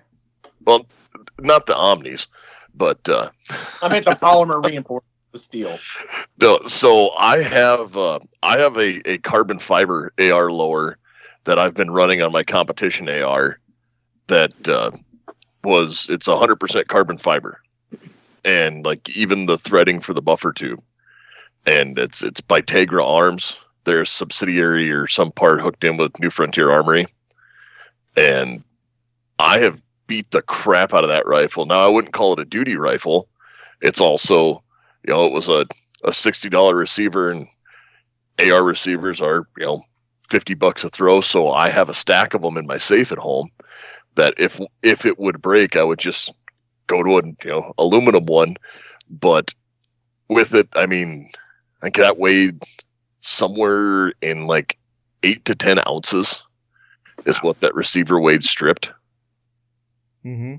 And it's holding up because it's carbon fiber. I mean, I've ran that for. What's the price point on that? Just curious on a complete carbon fiber lower. Oh, this was so it wasn't complete. I had to put all the internal components in it. No, completely made lower. of carbon fiber. How much it for cost? the strip lower, it was under $100. That's not bad. Reasonable, yeah. Yeah, that's doable. Yeah. Yeah, and it's it's a carbon fiber. Like even the threading in the back was carbon fiber, and I mean it's held up. I've ran it for since I think 2016 or 17 for 3-gun and competition every year, and that's chucking it into barrels. And it's not my training rifle or what I take to classes or what I would call duty grade, but it is. It's a race gun. So, Yeah. Ken, you were going to say something before he got into that. You know, I brought up the polymers and the 3D printed lowers. Talk about what you were going to say about that. So, just to keep comparisons semi-equal here, we talked about a stamp receiver versus a forged receiver on the AK AKM series.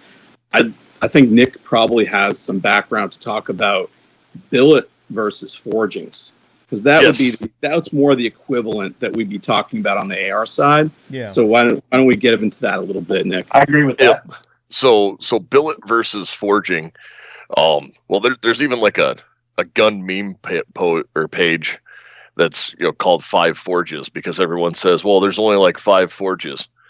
Because in the AR world, you have different companies who get charged different amounts for things, and it's, well, why is this piece of aluminum $300 and this one $30? And a lot of times you'll get into the difference of forgings versus billet.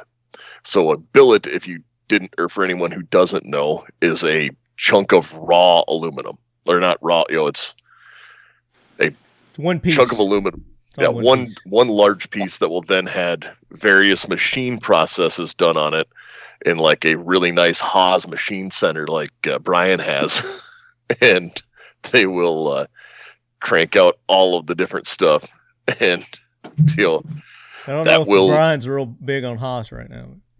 Yeah, no, even I was gonna say even nicer in general than what I have. A lot of it's actually fairly difficult to machine an AR-15 receiver, and they use mostly what are called horizontal milling machines for them, which are bigger and badder and awesomer than what we run. But yeah, so they take this one piece of metal and then cut everything out of like a rectangular block, and that's where your AR lower comes from if you have a billet receiver. Now the best ones would be a matched upper and lower that come out of one piece of billet, where they cut the entire thing out of one piece of aluminum. So theoretically, even the grain would be the same, because metal does have a grain to it a little bit. It's not quite the same as wood, but there is stuff where internal fracturing lines could happen, and they would be in the same thing. Now, a forged receiver is different, because they will go through and have the initial shape that they want to do, and generally by hammer or giant hydraulic press, they will heat aluminum up or material, whatever it is, and then slam these things together. And hammers or hammer forged, it would be what it would be called, and out pops your little piece, and then you do just the cleanup machining on the end of it to get things pushed out. So a lot of the prototype stuff back in the day was billet and made from one piece, where they did all that. Now most commonly they're all forged, and there are arguments to be had back and forth, and I know that we have thrown it around a term a lot today or tonight, and that is mil spec. And just so everyone is aware, mil spec does not mean it is the best, because there is a mil spec for everything. And there is even mil spec beer. Actually, there are 2 of them. Is it Budweiser? So one is Coors Light. And number, baby. Coors Light has an NSN number, and so does Budweiser. That's why I drink rum. You have a choice of getting either light beer or regular beer. It's Daniels. Coors Light or Budweiser. Is there a whiskey, mil-spec whiskey? There is, but I haven't found who it is. I think Probably it's Jack like Daniels. Midwest Distillers. Jack Daniels. Yeah, I like Jack Daniels. That's a good point, Ken. Thanks for clarifying the point I was trying to make there. And good Well, explanation. we've got the AR nerds in the house. Do you guys this is a point of curiosity for me. There's an AR forging. I don't touch them, but I look at them occasionally. There's a keyhole icon on some of the forgings. Do you guys know what that's about? Like what forge that maps to, or what the story is? Because that's the only forging mark I ever see. So I was gonna say, I don't know all of the There is a proof mark as well on a couple of the other ones. I don't know them all. I know the keyhole one you talk about, and I want to say that had something to do with Colt, because they'll say it's a key marked. Okay, cool. Thank you. Hold on, I may have an answer here. Go ahead and keep talking. But no, and that comes down to being like Maker's Mark, or Maker's Mark's. Well, Maker's Mark is a great whiskey though, since we were just talking about that. But we like to refer to that as bourbon in the South. Thank you. Is this the keyhole Bourbon mark has you're nice talking name about, to it. Brian? Yeah, that sucker. Totally. That right there. Yep. The Omega. Yeah, and when you get into some of those forging markings, it kind of becomes like, I wish we had them from Factory 47 on to go through some of the different house stamps they had from AK factories. Yeah. Although you don't see near as many. A lot of them don't even push that out anymore, just for what they're doing. It's only a handful of companies that still really keep those alive. Well, and in the case of an AK, like on a bolt or a trunnion, sometimes you'll see like 7 different proof marks. And those are old school travelers. And it goes to my argument that this was not a shitty peasant gun. Like there's so much, like the QC steps along the way with the AK, and you can still see them today on the WBP parts that we use in our guns. There's proof marks all over the place and the easiest one is if you see a little kind of a pinprick on a part, and this could be AR or AK. It literally looks like somebody shoved like a Bic pen, a very sharp Bic pen into the metal, or a center punch or something. That's a hardness testing mark. And so you'll occasionally see that on some of our steel parts. And that's not a blem. That's a mark that we checked your part. And there's some things we do 100% QC on, but we use a nice enough heat treating surface where a whole lot gets done at one go in a very nice vacuum furnace, and they test 3 or 4 for us on a machine that's way better than ours. So we'll test like 1 out of the lot just to make sure that, people are on the ball.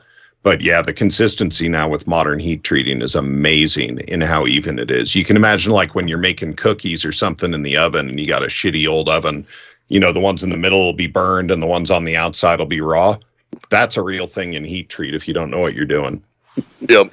Now when we were talking about that, 'cause you're talking about like a rifle being an old traveler and stuff like that, and the differences between the two systems. The major benefit of the AR over the AK is its interchangeability. Like I know we said earlier when we were making fun of Olympic arms, with you might not be able to drop that upper onto another lower versus vice. Point. You wouldn't want to. Yeah. But like I can take a Palmetto State lower and put a Daniel Most Defense of the up. time. Yeah, and put a Daniel Defense upper on it. Or versa vice. And, going across, because the mil-spec standard across all the different makes, you can generally grab all of them. Like, granted, there's some oddities where you can't move things around because they are very proprietary. Yeah, like, was it LWRC? They have a lot of proprietary stuff. LaRue, that's who I'm thinking of. LaRue, yep. Yeah. I mean, and Wilson has some proprietary stuff as well with, some gas block and how they journal barrels. But I know that the reason why I bring this up where you can have different people manufacturing different parts is, like there's a company called White Label Armory who does a ton of OEM work on the AR world. And anyone can kind of be up and sign up and get parts for them if you're a dealer, or like anyone can just order AR parts through them. They make one of the coolest things ever for it's called an armorer's kit, and it's just all the little springs and shit that break on guns in its little tackle box that break on ARs. Excuse me, Nick. Yes, that break on ARs. Thank you, Marty. Yeah, but Hey, I've had a throwing a bullshit. quick one with that, Nick. off your AR when you field strip it. So the point you're trying to make, Nick, is you were talking about the mil spec, that when things Yep, I are was made to saying mil that. spec, and each company abides by that, then the interchangeability that you're going to get with the rifles is a benefit. But I think what he was saying was, I honestly, I think What was he said saying, Andrew? first was actually wrong, because he said the advantage of the AR-15. What are the advantages? Well, I see it as a disadvantage of the fact that all the parts have to be interchangeable because the shit breaks all the time, or you lose it all the time. Well, You know, because Screw around with it. Does anyone go to a large big box store and see spare parts kits for AKs all over the wall? I mean, I don't. Brian, have you ever seen one? Like at Academy? Negatron. Yeah, I Not don't a think thing. so, but I think that every major manufacturer makes a lost parts kit for the AR. We That's because idiots we mess have to around. do a Advantage you forgot to put the DIS in front of it. so well, Just throwing that out there. when we get into this, I had a point I was going with this. Oh, So okay. go, Are you Nick, there go. yet? Are you there? Have you made it? no, I haven't got there yet. I was Okay, leading okay. up to it Okay. I'm because I sorry. was going to talk about because you can order pretty much parts if you want to change it up or do the customization of your rifle, and can pretty much order any AR parts as long as you know. The biggest thing you have to worry about is if you have, a carbine mid-length or rifle length gas system. But try and order handguards for an AR that isn't a Merc. Or I'm sorry, for an AK that isn't a Merc. And you're going, which one is this? Because okay, did Poland use this length? Is this a Yugo? And then when we go back even further, I know I've really been beaten up on the Tabuk. And I should let the AK guys explain why the Tabuk was bad. Well, that's a whole nother I'll show. have to That's a admit whole that, nother show. that On the Tabuk. yeah, well, Nick's Hey, Burns, struggling it's a mightily, book. so I won't. But I the won't. book is like I'll the shut Olympic, up. my friend. It's like the Olympic. It just wasn't done right. I mean, even the name Tabuk is just stupid. Yeah, the Tabuk was the Iraqi-made variant, where they took a clone of a clone. And reverse engineered the clone of the clone. Did you make your point, Yeah. Nick? It's bad sci-fi. Just don't do it. Yeah. Oh, my point was more on all the parts mesh together, especially for customization, and they don't do that on your AK side. Okay. Good point. Is that And a good point or not a and good to point? counter I don't know. that, I will say that is changing as the U.S. market keeps developing and we get more U.S. manufacturers making AKs. That's becoming less and less of an issue. A lot of parts in AKs now are becoming interchangeable with multiple brands, just depending. That's not always the case, but we also, in the U.S., you want to put a Magpul handguard on your AK, buy a Magpul handguard. It's going to fit everything but the Yugo pattern. And if it doesn't fit, you just hit it harder with a Same hammer. thing with Midwest, and Midwest will make things for certain, like the Yugo that you can buy. You can get a handguard for it. Yeah. So Sure, I mean, check USA. but I was that's- really hoping you're Troy would have correct. joined That's us tonight, but he didn't. a thing you could say is better about the AR is that it has more interchangeable parts and more stuff available for it. But that is Yeah. changing rapidly with the AK. Pretty much any type of accessory you want to add on your AR now, there's probably a very similar piece that you could put onto an AK at this point. Yeah. But 10 years ago, that wasn't true at all. Yeah. Yep. Also, except for silencers, because that whole thread's being concentric to bores. Yeah. But U.S. made AKs again, as Americans have brought this to the table, we concentrically thread our barrels in the U.S. Thank goodness. Yeah. Yep. Just don't get one penny No, that welded was, but for that was suppressor very much. you don't have. No, Nick, you're very right, and I look forward to the day when the U.S. successfully issues a mil spec for the AK, which they were purportedly working on for quite a while. But that will be great, and I look forward to the day when there are publicly available prints. And who decides there are that, a lot of- Brian? Who decides the specs for an AK?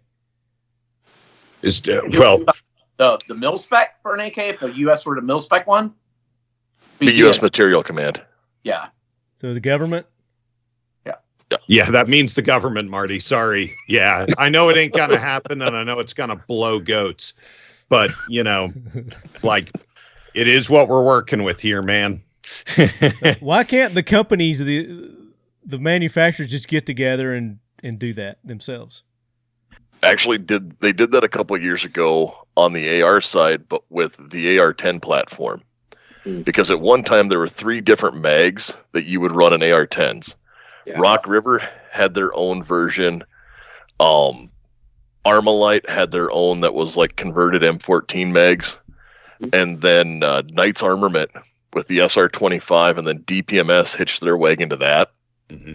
And when the SR-25 got selected to be used in limited function by the military at first, then they standardized on one magazine instead of running all these different mags. And that was through the government, because all these people had government contracts, right? I would say that it wasn't because of the government. It was because we had one platform that got chose by the government, and then other manufacturers said, well, that's what we're going to go with now when we develop our 308. Because they wanted to get government contracts. Decided to make a 308. Smith & Wesson decided to make a 308. Because they wanted to get government contracts. 308. Yeah, went with that pattern. Because they wanted to get government contracts. And that one mag is what standardized the AR-10. Because before that, there was a whole bunch of different stuff, and you kind of had a lot of beta issues. And VHS. Marty, you're old. You'll get that. well, and this is a good time for us on the AK side to roundly acknowledge the genius of Eugene Stoner. Phenomenal gun designer. He didn't design the AR-15, which is a giant hunk of shit.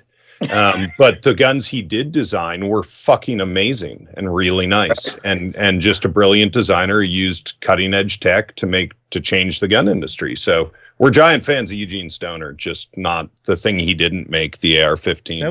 What was his name? Shipley or something? Sullivan. Okay. Sullivan.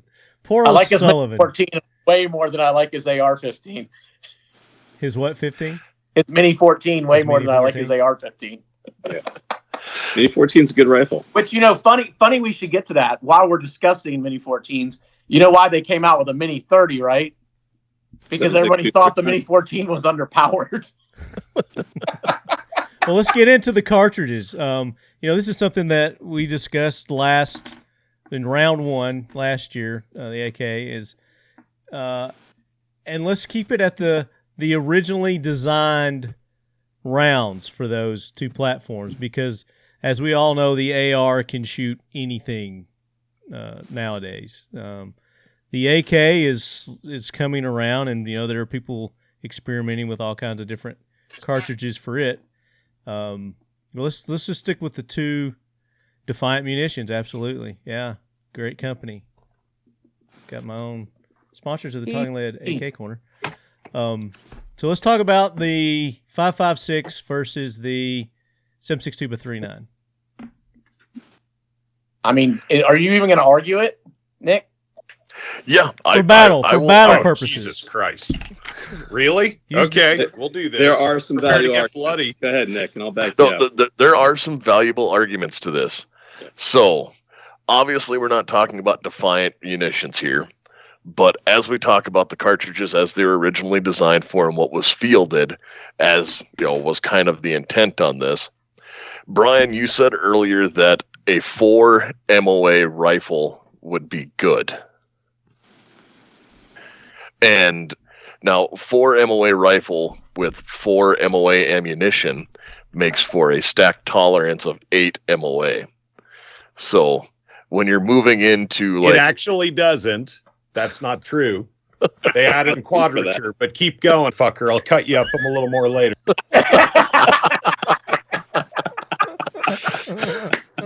But so, 4 MOA ammo out of a 4 MOA rifle does not get better as it goes down, because, burden primed, steel cased, lacquer finished, that was made by starving conscripts was not as good. Really, let's be honest. It was probably really made by prisoners. Out in the gulag. I mean, there was some amazing stuff back in the day that they did, like in Vietnam, where they would put in intentionally hot loads that looked and felt like real 7.62x30 rounds that would grenade because they made plastic explosives that looked just like the powder that would be detonated by the powder or by the primer. To be clear, that was Sabotage. the CIA, not the Russians, intentionally doing that, right? Yeah. I mean, what are they the same sometimes? We actually did an episode. One starting to think.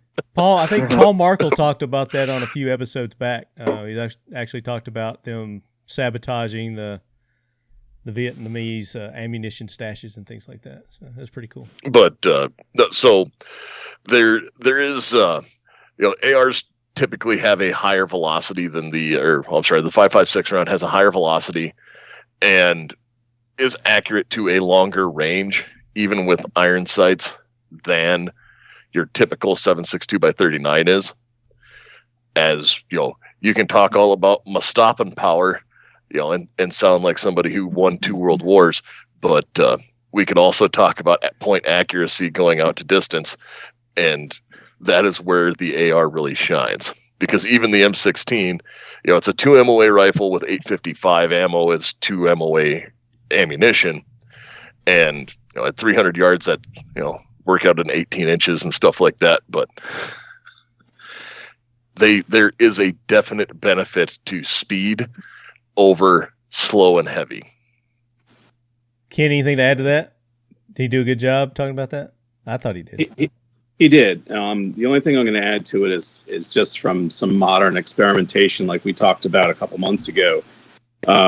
When we do weigh the 7.6239 against either M855 or standard 55 grain ammo, the 5.56, when we're looking at the typical civilian defender, home defender, it has some advantages on the indoor environment over a 7.6239. So if we're going in that direction, in our experimentation against common architectural barriers, we have actually seen that M855, so steel core ammo, tends to deviate at a higher percentage after the first impact, basically reducing the amount of energy behind the round and stopping in the least amount of wallboard and or typical architectural features. So from that particular standpoint only, you could certainly say that the 5.56 cartridge has an advantage. Now, we can easily switch sides and say an AK can be chambered in 5.56. But we'll stay with the 7.6239 for a second. 7.6239 happens to be my favorite round, no matter which way you look at it. And it's because it is a barrier penetrator. So you have to realize that when you're shooting it. That's the start point. It will penetrate typical motor vehicles very, very effectively. A 5.56 will not nearly as effectively. When you're looking at concrete, or if you're looking at light steel, or you're looking at typical architectural features, 7.6239 will defeat it every day of the week. 5.56 will, but what it will do beyond defeating that initial impact is very questionable. So, again, when we're looking at it from a civilian user, a civilian defender, a typical law officer, Joe Cop that's working on his own budget, that's carrying his own ammo, doesn't know what he's going to be getting, or the typical homeowner that's got a handful of ammo. Those are the type of comparisons that we really need to look at. It's not the ballistic gel tests. As we mentioned during the podcast that we did, Marty, a typical ballistic gel test is an 18-inch block or a 24-inch block, and it's shot horizontally. Well, the typical soft matter, meaning i.e. human being and or dog or coyote, they're only between 6 and 8 inches thick in typical size. So having all that extra wound channel and what it does over 12 inches is completely irrelevant. What it does within that 5 to 6 inches and then what it does upon exit and where it goes from there is highly relevant. So that's really the direction we're looking at. So Nick's not wrong. Talking about overall, when we're shooting distance, you can certainly zero to an AR with a 5.56 more readily than you could a 7.6 239 out of an AKM, or even if we're switching to 5.45. Just the way that their dynamics are similar to the 5.56, but still not quite the same. And I guess we should maybe talk about what the rounds were originally designed to do. Yeah, for sure. And what they were for, because this wasn't designed for the penetration. It was designed to get in there and tumble. Yep.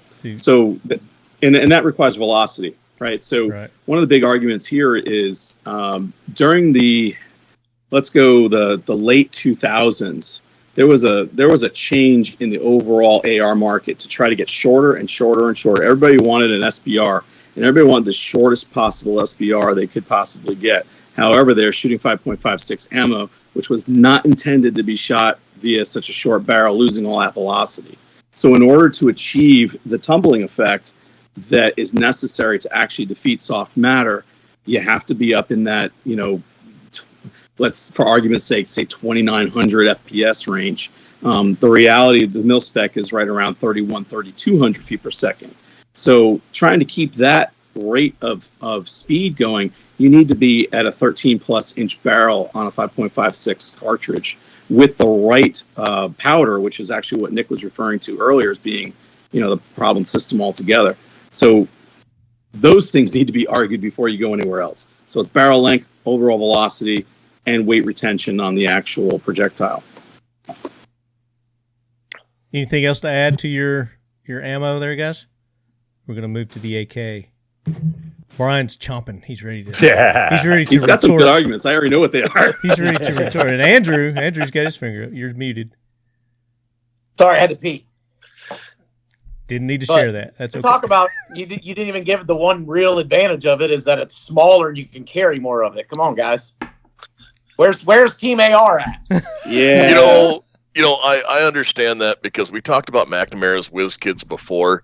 That was the last episode when we really got into that. When you let mathematicians pick a rifle caliber, this is what they do. And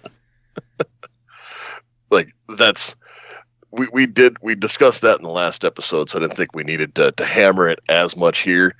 But the interesting thing about that was, do you know how many rounds were fired per enemy hit in World War II by the Allies? Insane. No. I mean, it's got to be thousands. It's over 250,000 rounds. Oh, yeah. Fired for every one hit. Oh. Gee. Of course, in that they did include aircraft, I'm sure. But that was part of the reason for the switch was you could carry more ammo. And that's, like Andrew brought up, is 308 when they went to that dark time that we don't talk about, when they were I love the 308, bro. Oh, I love the 308 too. I've got a pile of them. I just really don't like the M14. And I own one. There you go. 308. I have a lot of guns that I don't like. That's how you know you're a true nerd right there. You find guns you don't even like. Yeah. I really want an FAL, and I don't have any good reason other than it's the right arm of the free world. That's right, baby. Same. Yes, sir. Yep. Yeah. Big time. When you find a good one, So let's get into the 7.62 by 3.9 now. All right, Brian, take it away, buddy.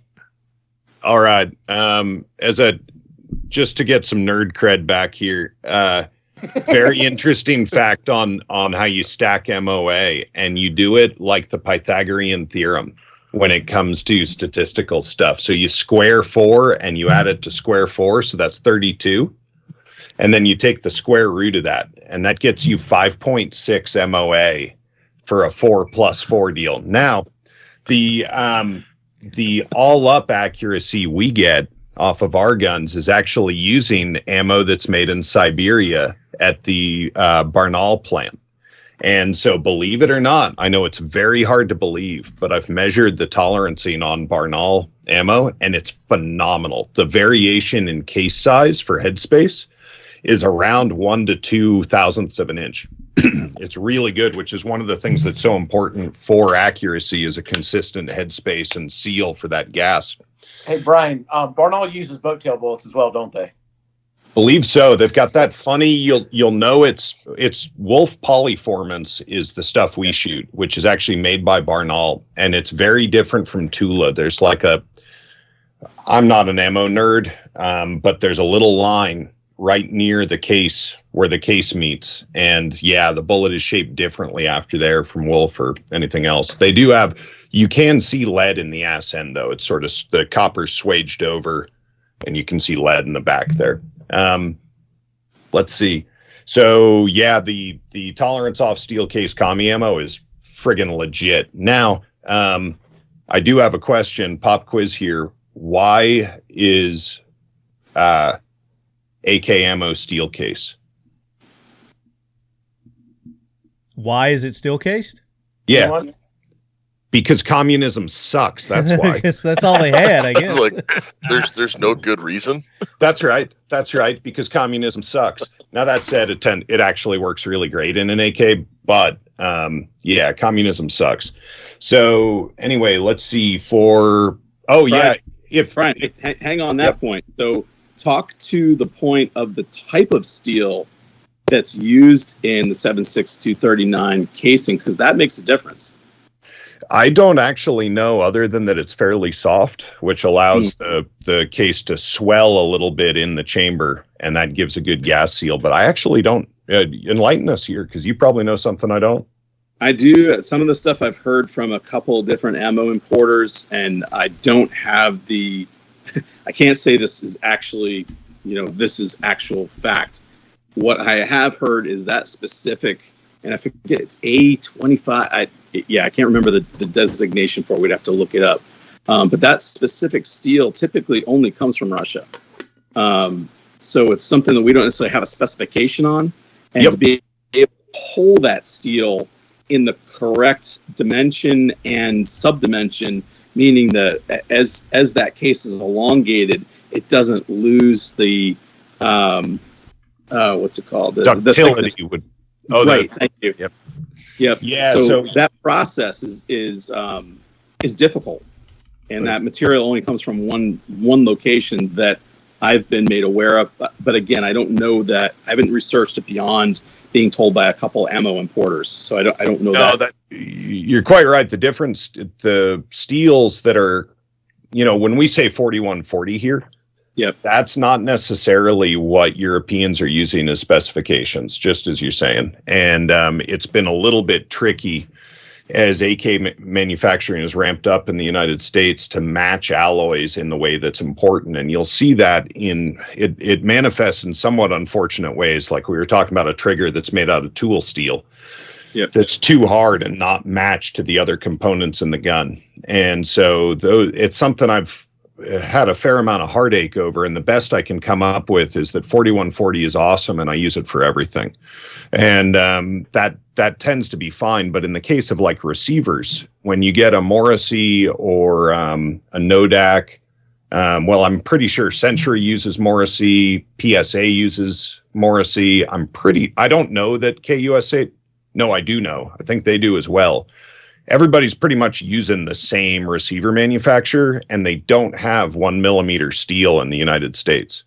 And so you'll notice if you measure a US made receiver, the thickness of the sheet metal will be very slightly different from the specification because of the gauging mismatch in the way that steel is manufactured in the United States. So yeah, that remains a challenge across multiple dimensions of AK subcomponent manufacture.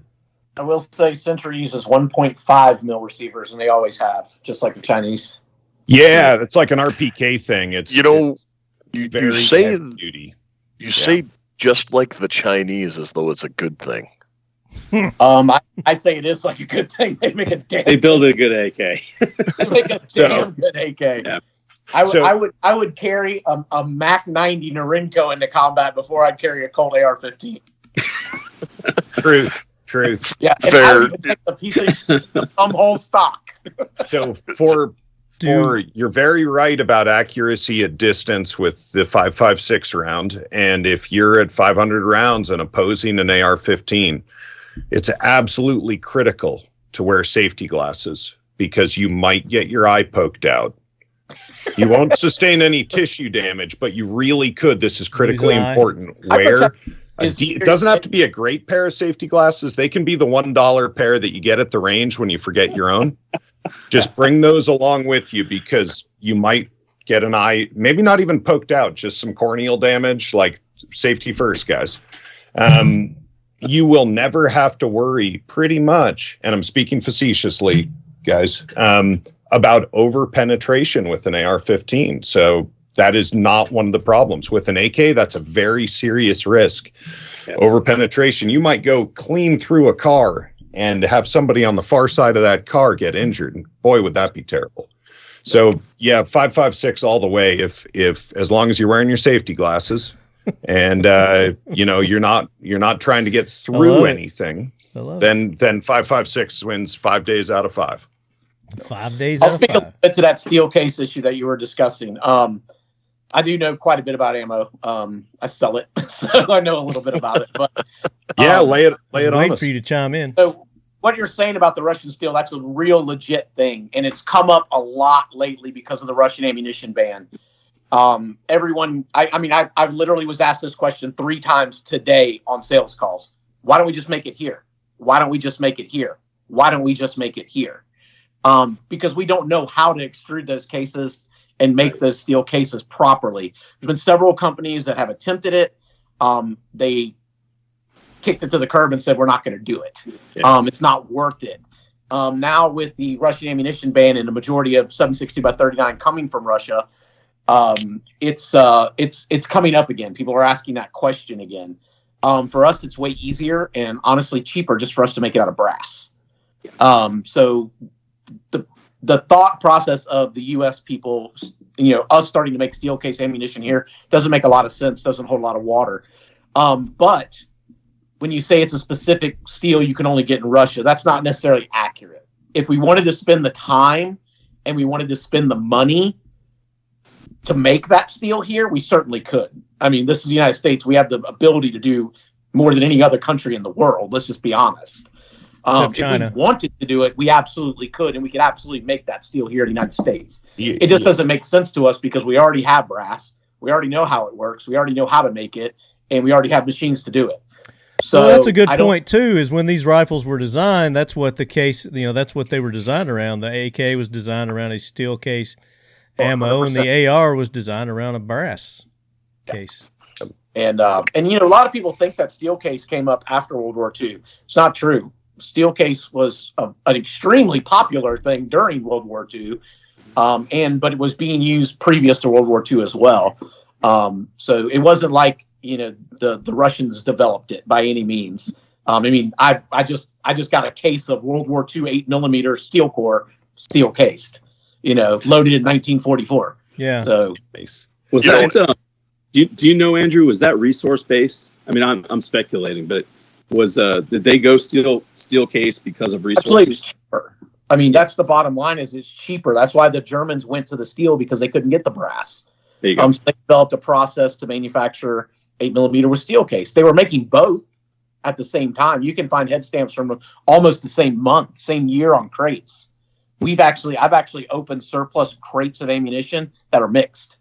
Wow. With boxes of brass and boxes of steel in it. Wow. From like late, like 44, 45. Yeah. And mixed pallets are very common. Very, very common to mixed pallet.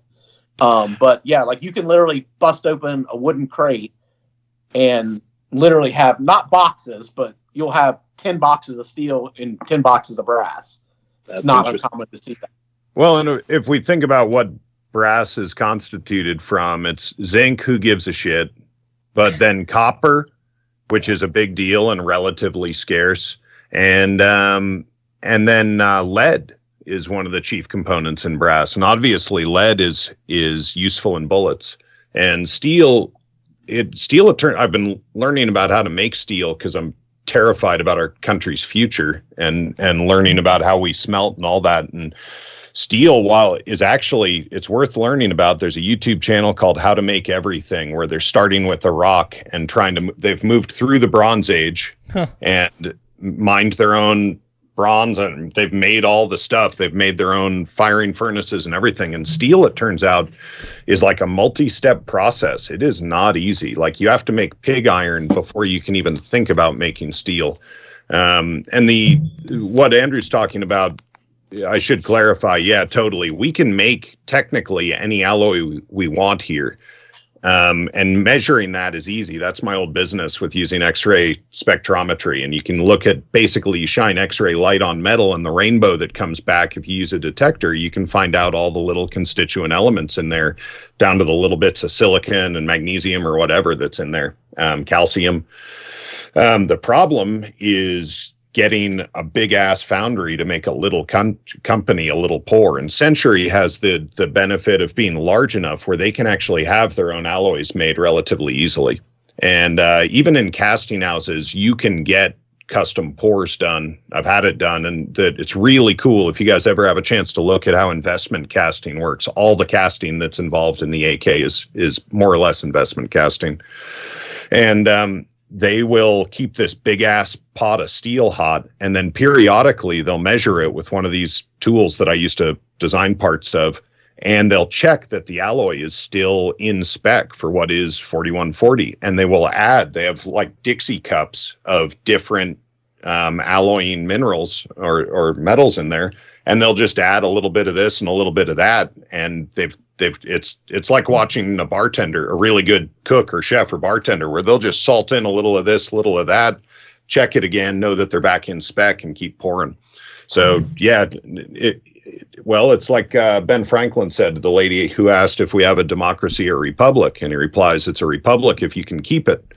And we have the tech if we can keep it. And all you guys who are at home looking for jobs, the trades and these technical fields of actually making shit, dude, nobody's there. So for you young folks out there, this is an amazing time to get into the trades and learn about something like casting or extrusions or forging. Learn how to do that, because you're about to become indispensable. Because all these people who are curling up a lot of money that know how to do that. Yes, that's what I'm saying. You can go to school for like 2 years and not be in debt for 20 years to make way more than all your friends that went to 4-year school. Yeah, my kids are bright, and there is no way they are going to college. 0% chance. And their mother, who has multiple graduate degrees, completely. She's actually the more fervent of the two of us about college. You kids, get out there, get a trade, and you got to make money, and you're going to be able to eat no matter what. The electricians, the plumbers, the carpenters, the roofers are not going to be the ones who starve in the next few years. True. Yeah. Good point. All right. So we need to start wrapping it up here. So before I get to the listener comments, whatnot, let's hear closing arguments from each team here. So we'll go with Team AR. Team AR, why is the AR the better rifle? All right, well, I'm going to say this. I'm going to do one thing because we've all jumped back and forth from teams on this. And as someone who has spent hundreds of hours on a range on brass detail, I have wished for steel case ammo so many times. But yes, because you can't reload it. Yep. Just for range details, we had to go out and do that. But anyways, so the AR comes back to again, we've talked about it before, and I know we said the same thing last time. We didn't get near into the modularity of it, or talking about mounting optics this time, or anything like that. And I know that there are a handful of ways to do it on an AK versus an AR, but the way that the AR has become almost a universal setup for how to put your optics on, the user configurability, how to, all of these things, the standardization of that rifle and platform across the board has made it where if you just want to go back to brass tacks as rifles were designed, or if we're going to keep it at iron sights, even when you get into like running with irons or the ability to shoot, far more people are able to pick up and shoot accurately an AR. Well, it might not be, child soldier approved. There are still many of them that you can hand to, like my daughter can run an AR, no problem. I mean, she could probably figure out how to kickstart my AK too, but we can run everything like that. And the ergonomics, well, you said an AK is not as bad as people say. And an AK only fits me if I'm wearing body armor. And that's why I have an adjustable stock on my AR.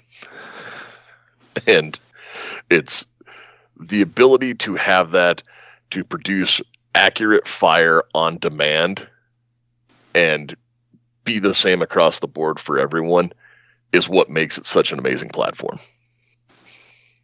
Ken, anything to add?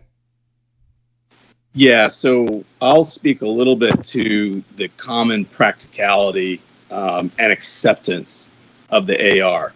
So although in our current political stance, people are looking at the AR as an evil thing, it is the American rifle. So as far as being a civilian defender and or local law enforcement officer, when you are either issued and or pick up an AR as your chosen rifle for protection, for recreation, for whatever you choose it to be, it is commonly accepted as visually this is a rifle that is seen everywhere. And along with that comes the commonality that Nick spoke at length to. Should you need extra parts, should you need ammunition, should you need magazines, they're readily available. Everyone, every place, every gun shop, every local law enforcement, whether it be a local cop shop right up through agency, has an AR-15 in America. Of sort. Right. So, and it's American made. In America. Right? Absolutely. Yeah. Sorry. Readily available in America. 100%. We're talking about in America. So CONUS, continental United States. And like I just mentioned, ammo availability. We just spoke at length about how cartridges and how they're made and about the metals involved and such. 5.56/223 ammo is readily available. Even given the situation that we're in presently, where it is not as available and more expensive than it had been, it's still quote unquote readily available. Where we can unfortunately have our pipeline for 7.6239, 5.45, and a bunch of others diminished, cut off, stopped. We know Hornady is making ammo. There's Fiocchi and a couple others. But as far as domestic ammunition, 5.56, that is where it's at. And I have compadres, including myself, that run either Galil's in 5.56 or a AK in 5.56 because of ammo availability and being able to cross over between those. So, little hats off to our friends at IWI. They make probably the best 5.56 AK variant that is available on the manufactured market. So, look at that as well, folks, because the Galil Ace is a top-end rifle. They're making their own ARs now, too. They are, yeah. The Zion, we've run a Zion now for, I think, over 2 years. And as a DI rifle, it's a fantastic build for a fantastic value. So if you're looking to get into a good, solid AR that's built well, that shoots well, that you don't need to worry about, that you can add on to at a later point so you desire, that Zion, whether you get the pistol version or the standard 16-inch barrel rifle, Zion 15, it's a solid gun. Yeah, and it's right in that like $800, $900 price point too, so it's pretty affordable. It is. It's a high-quality rifle. Yeah, it's in direct competition with some of the bigs. Like the SIG M400 series or Predator series. They're all in that same price point, so you just can't go wrong there. So, question: Are there ARs being manufactured in other countries? Yes, a lot. Lots of them. Yeah.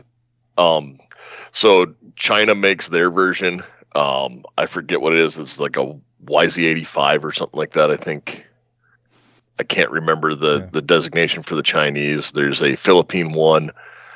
I know South Korea. Daewoo makes one. Yeah.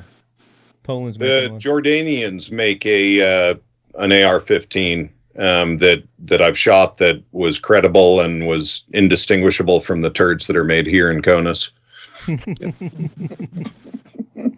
Is that There's Colt Canada. That's another one. Yeah, Colt Canada, totally. Yeah. Is it Sterling in the UK that's building their version not of making them the AR? anymore in Canada? Yeah, it would be a Sterling. That's what they still use because even their abysmal bullpup is there. Yep. Hey, now. Now that heard, we can all agree on. All right. I don't think anyone's going to argue for that. Good arguments there. So let's switch to Team AK now. Let's hear your closing arguments, Team AK. And remember, Do it, Brian. there's a mission All right. first. All right. I was going to Trey. let you get your licks in You know first. what? Hold on. One thing. I got one thing. Mission Hold on. first All right. tactical tray at stake here. You know, it's You know, I tried while Andrews. I found a toilet paper company that would make anything you wanted. And so I filled out their quote form because I had this brilliant idea to make ISIS flag toilet paper. oh, that's awesome. And they wouldn't make it for me. And they were like offended that I would. False advertising. That's what I'm saying. I So- bet they make Trump toilet paper, freaking commie. Yeah, exactly. While we're waiting on Andrew Oh, to come Primary in, Arms, nice. I've got some new optics from Primary Arms here. AKs are better because Oh shit! Wolverines, baby. I don't even have to say nothing else. You got your Yeah, shirt. That's It's right. done. This shit is done. We win. We win. We win. So Because the AK beat the M16 in a fictitious movie war. Well, no, it did not It- beat the AK AK. and versus the did AK. I know, not- I'm teasing. The AK, they did not because they did not have it.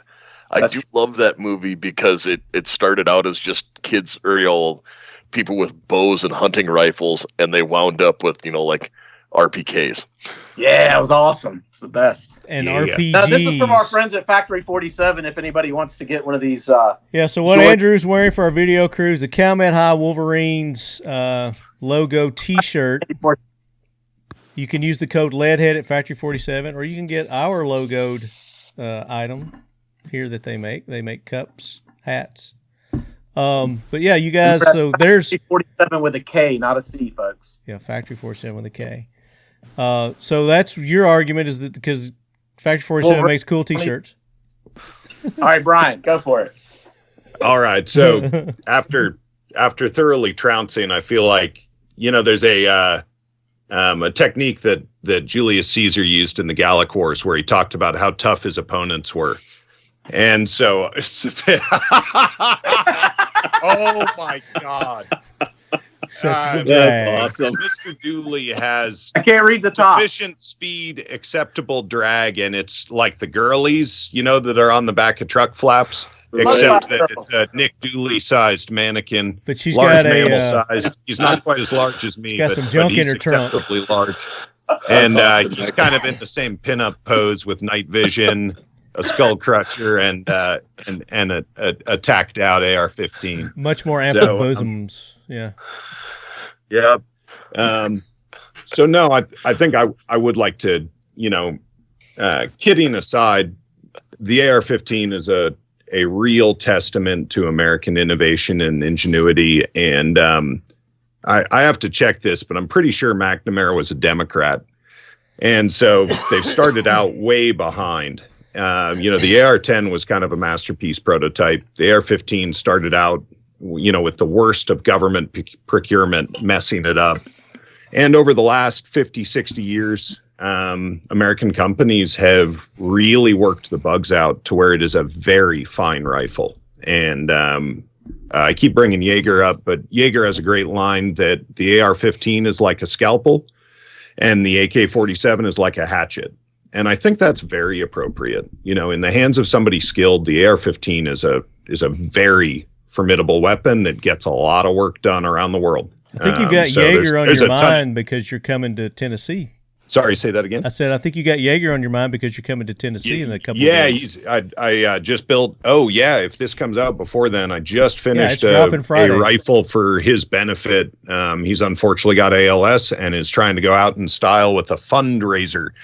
And our production is more or less on hold for the moment. And so my guns are hard to get. We get a lot of people asking about how to get one. And this is a way to get one. So we're either going to auction it or raffle it. We'll be, publishing that on our website. Please follow Occam Defense Solutions on Instagram, Twitter, Facebook, all that.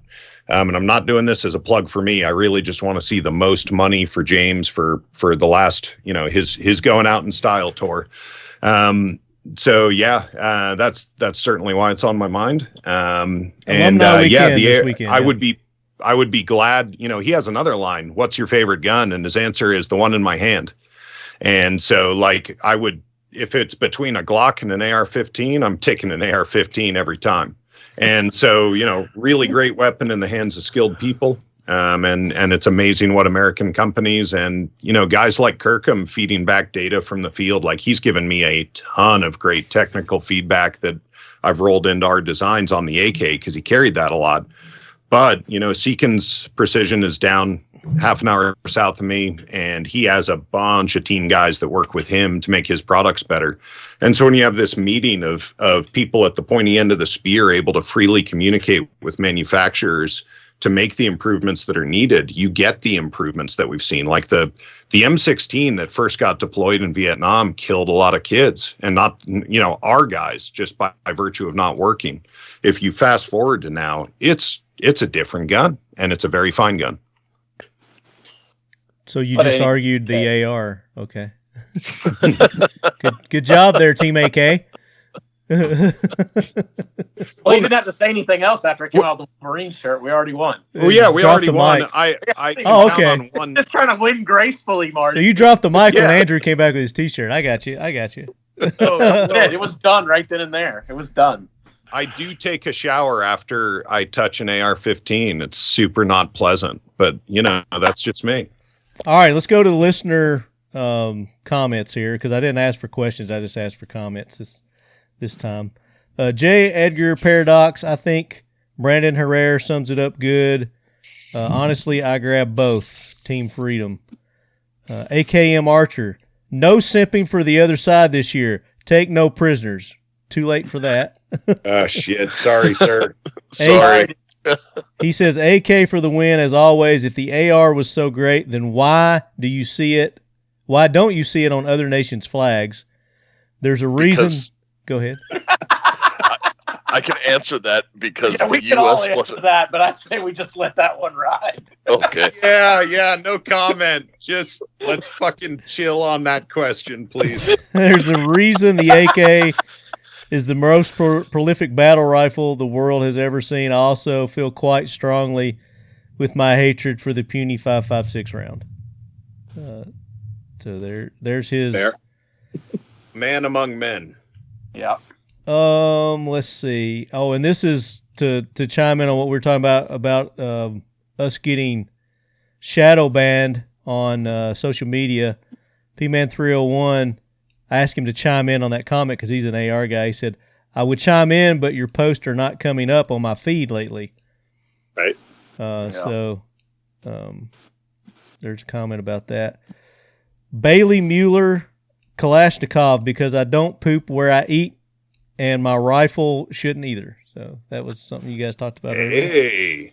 We're going to read some more here. Esom87, as much as I love my American-made Freedom dispensers, I have to side with the commie blasters on this one. Team AK for reliability. I've only had one jam in my AK ever. My AR has a ton. That's Jesse Bedell. She's been shooting competitions lately. Winning, too. Shit, yeah. Boba1776. Team Stoner due to availability of parts and ease of maintenance. I don't think this guy's ever taken an AK apart. Well, you don't have to take AKs apart. It's just like hit the 'em Maytag repairman. Just Like, flush them out. And they'll work with missing parts, too. They will. Well, so will an AR. I've had M16s come in that were missing parts that were still running before. Yeah. Okay. I mean, they don't have to have a muzzle brake to run, bro. Oh. Bro. Oh, Raider 214, Team Kalashnikov here. The AK-47 AKM allows for a much more portable platform between it being chambered in 7.62x39, provides opportunity for a shorter barrel without losing much in terms of capability. Its long stroke piston system creates capability to fold the stock without adding a potential failure point like you get with your typical AR folders. The parts are also minimal for a standard field strip, so it's easy to train someone in terms of operation or general maintenance. That's their argument. well, we're looking like a bunch of crackers over here. Just have him on next time. Like, we're good for comedy, but that guy knows. That guy knows his shit. We didn't even come up with half of that. Hey, no simping with him, right? Yeah. So Marty, pause there for just a quick second, because this is worth Brian actually giving a little 2 cents to. Brian, you might want to just let them know that AKs aren't plug and play. There's a thing called headspace and fitting, and it's a real thing. Do you want to just elaborate on that a little bit? Yeah, for sure. AR-15s, well, there's a bunch that are out of headspace all the time and nobody checks them. However, by design, the head spacing is done in the barrel and the bolt and the barrel extension on the back of an AR-15, which is fairly clever. With an AK, you have to very carefully position the barrel such that you have the proper headspace, and the width, the window of headspace is skinnier than 2 sheets of typing paper. And so if you haven't really done your homework, you can make a grenade pretty easily. Now, AR-15s do that automatically after a few thousand rounds. So like it's sort of like an automatic versus user initiated problem. But yeah, AKs are really much more difficult to get into. And I would say that is a good thing for there's so few things that men can work on today that it's turning us all into little, like SJW people. And so any opportunity that red-blooded American males have to get in and work on a thing is a really big deal. And the AR-15 is very approachable for people to get in and learn about it. I wouldn't necessarily say, I would say certainly that your first AR-15 should not be your duty gun, but it will make you a better shooter and a better citizen defender and a better person because you know how something works.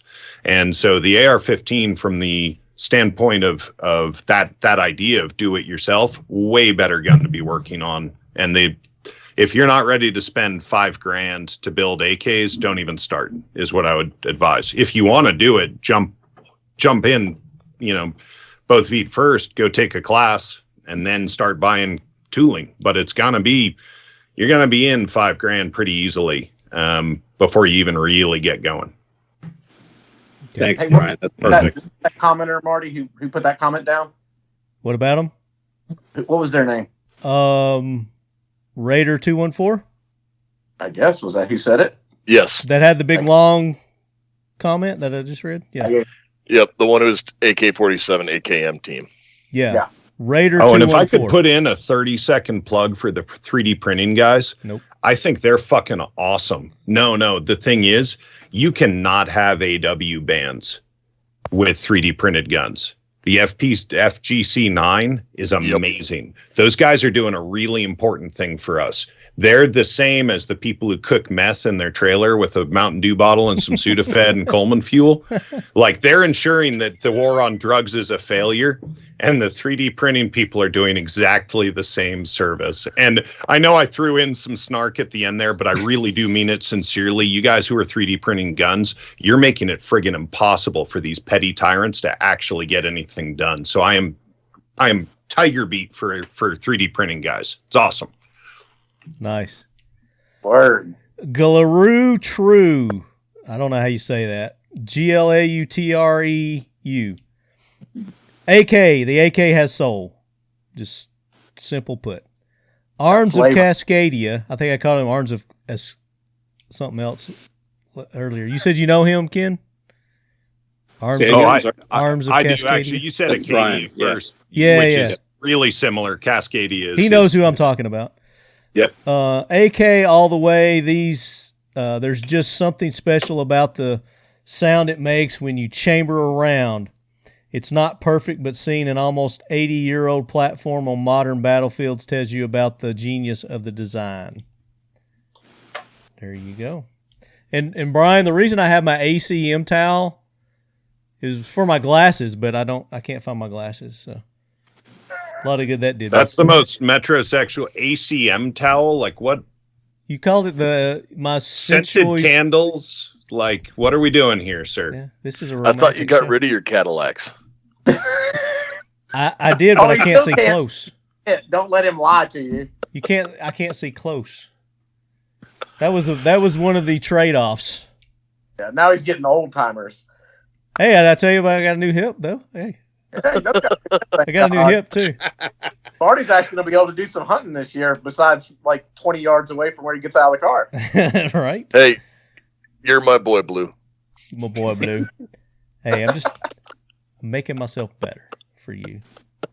This is Corey Brown. He says, I love them both, but guess what? I have buried in PVC pipes en route to my shit hits the fan spot. Ammo, skull, and Twinkies. I'll give you 3 guesses, and the first 2 don't count. LOL. Can you say ground penetrating radar? Good luck finding your PVC pipes. Bury those PVC pipes on other people's property, not yours. Right. Well, he says en route to his shit hits the fan. So. Oh, nice. Good okay. Call. All right. Yeah. I'm just gonna keep hammering the Jaeger tonight. He has a great line. If you think it's time to bury your guns, it's actually time to dig them up. And then NAMSALRAM. They are both so beautiful, it's so hard to choose, but AR if I had to for customization ability. Fair. I think I read most of everybody's there.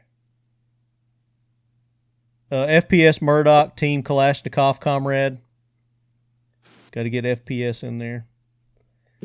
And then Facebook. Let's see if there's any on Facebook. Peter Wiktorski, Team 12 gauge. Which wrong. There's a 12 not gauge. Not even a little wrong. 12 gauge in both platforms. AKs. I've got one back there. Actually, it's right there. KUSA 12 gauge. And then there's AR 12 gauges too. We don't tell everybody if I could have one gun in the whole world. There's only one gun I could ever have. It'd be an 870 pump. Yep. Real talk.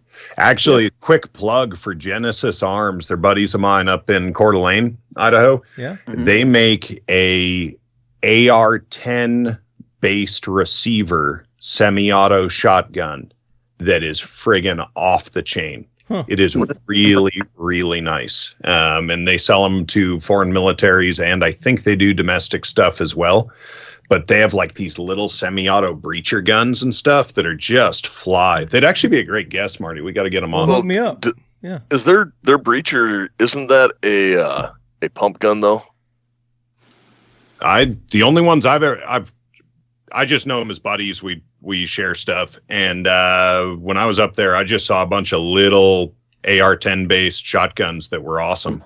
And yeah, I've used one of those little baby breachers before, and they are not pleasant to shoot. That I believe.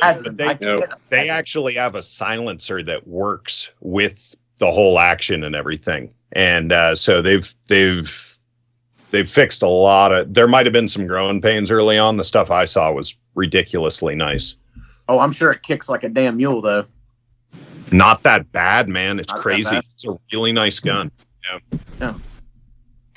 And then EJ Bogner, Team AK, through the mud and water, thick and thin.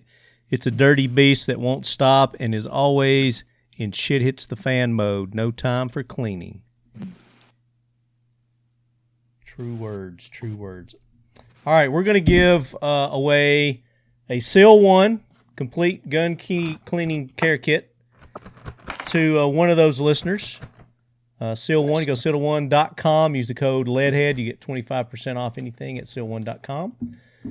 Which listener comment do you guys think deserves the Seal 1? Great against corrosive. It's got great corrosive. Let's give that to the AR protection. guys to give away because it's something that they need a lot more than we do. Seriously, I don't know. You can use anything. AKs are a Bacon lot of corrosion going on there. This is great for corrosion protection. You know, I think that should go to the guy, the only guy who talked about the ease of maintenance on Team Stoner.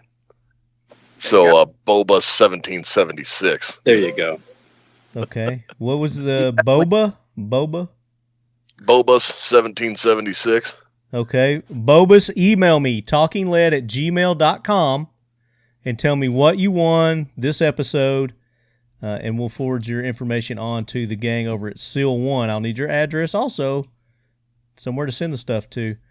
And listeners, do not go to my website and try to contact me, because I do not check messages on there and they don't get forwarded to me. Email talkinglead@gmail.com. That's where you get in touch with me. If you have questions, comments, or if you win something and you want to get it, that's where you got to do it. All right, next one we're going to do a Mission First Tactical Talking Lead AK Corner tray with the Century Arms logo on there. Nice. For the next one. So, Team AK, you guys pick that winner. Go for it, Brian. Well, the guy that wrote the manifesto, Okay. we got to give that to him. Pack of palm mags. I'm into that.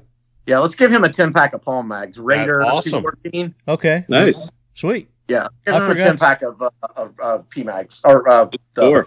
US Palm Black. Or what do we think?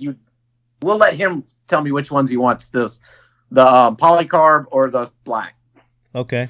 Raider 214, you just want a 10-pack of US Palm mags, and you get to choose your color. I call them smoky clear, but you call them whatever. Or what they're made out of. Polycarb or black.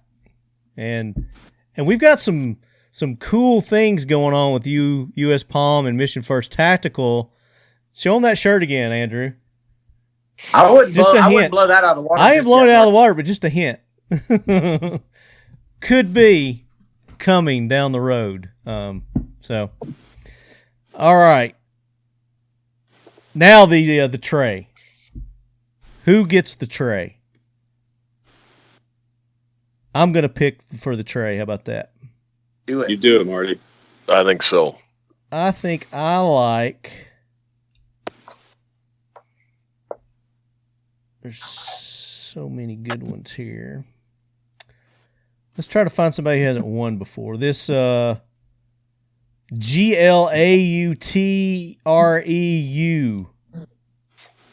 I don't even know how to say that. Glue True, maybe? You may not even be a real person. Who knows? But I'm gonna give you an opportunity. TalkingLead@gmail.com. You win the Mission First Tactical tray.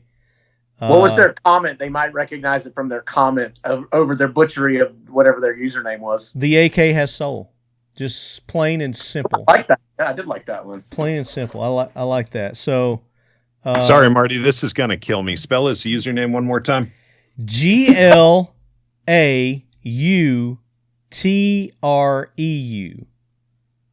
Glotru?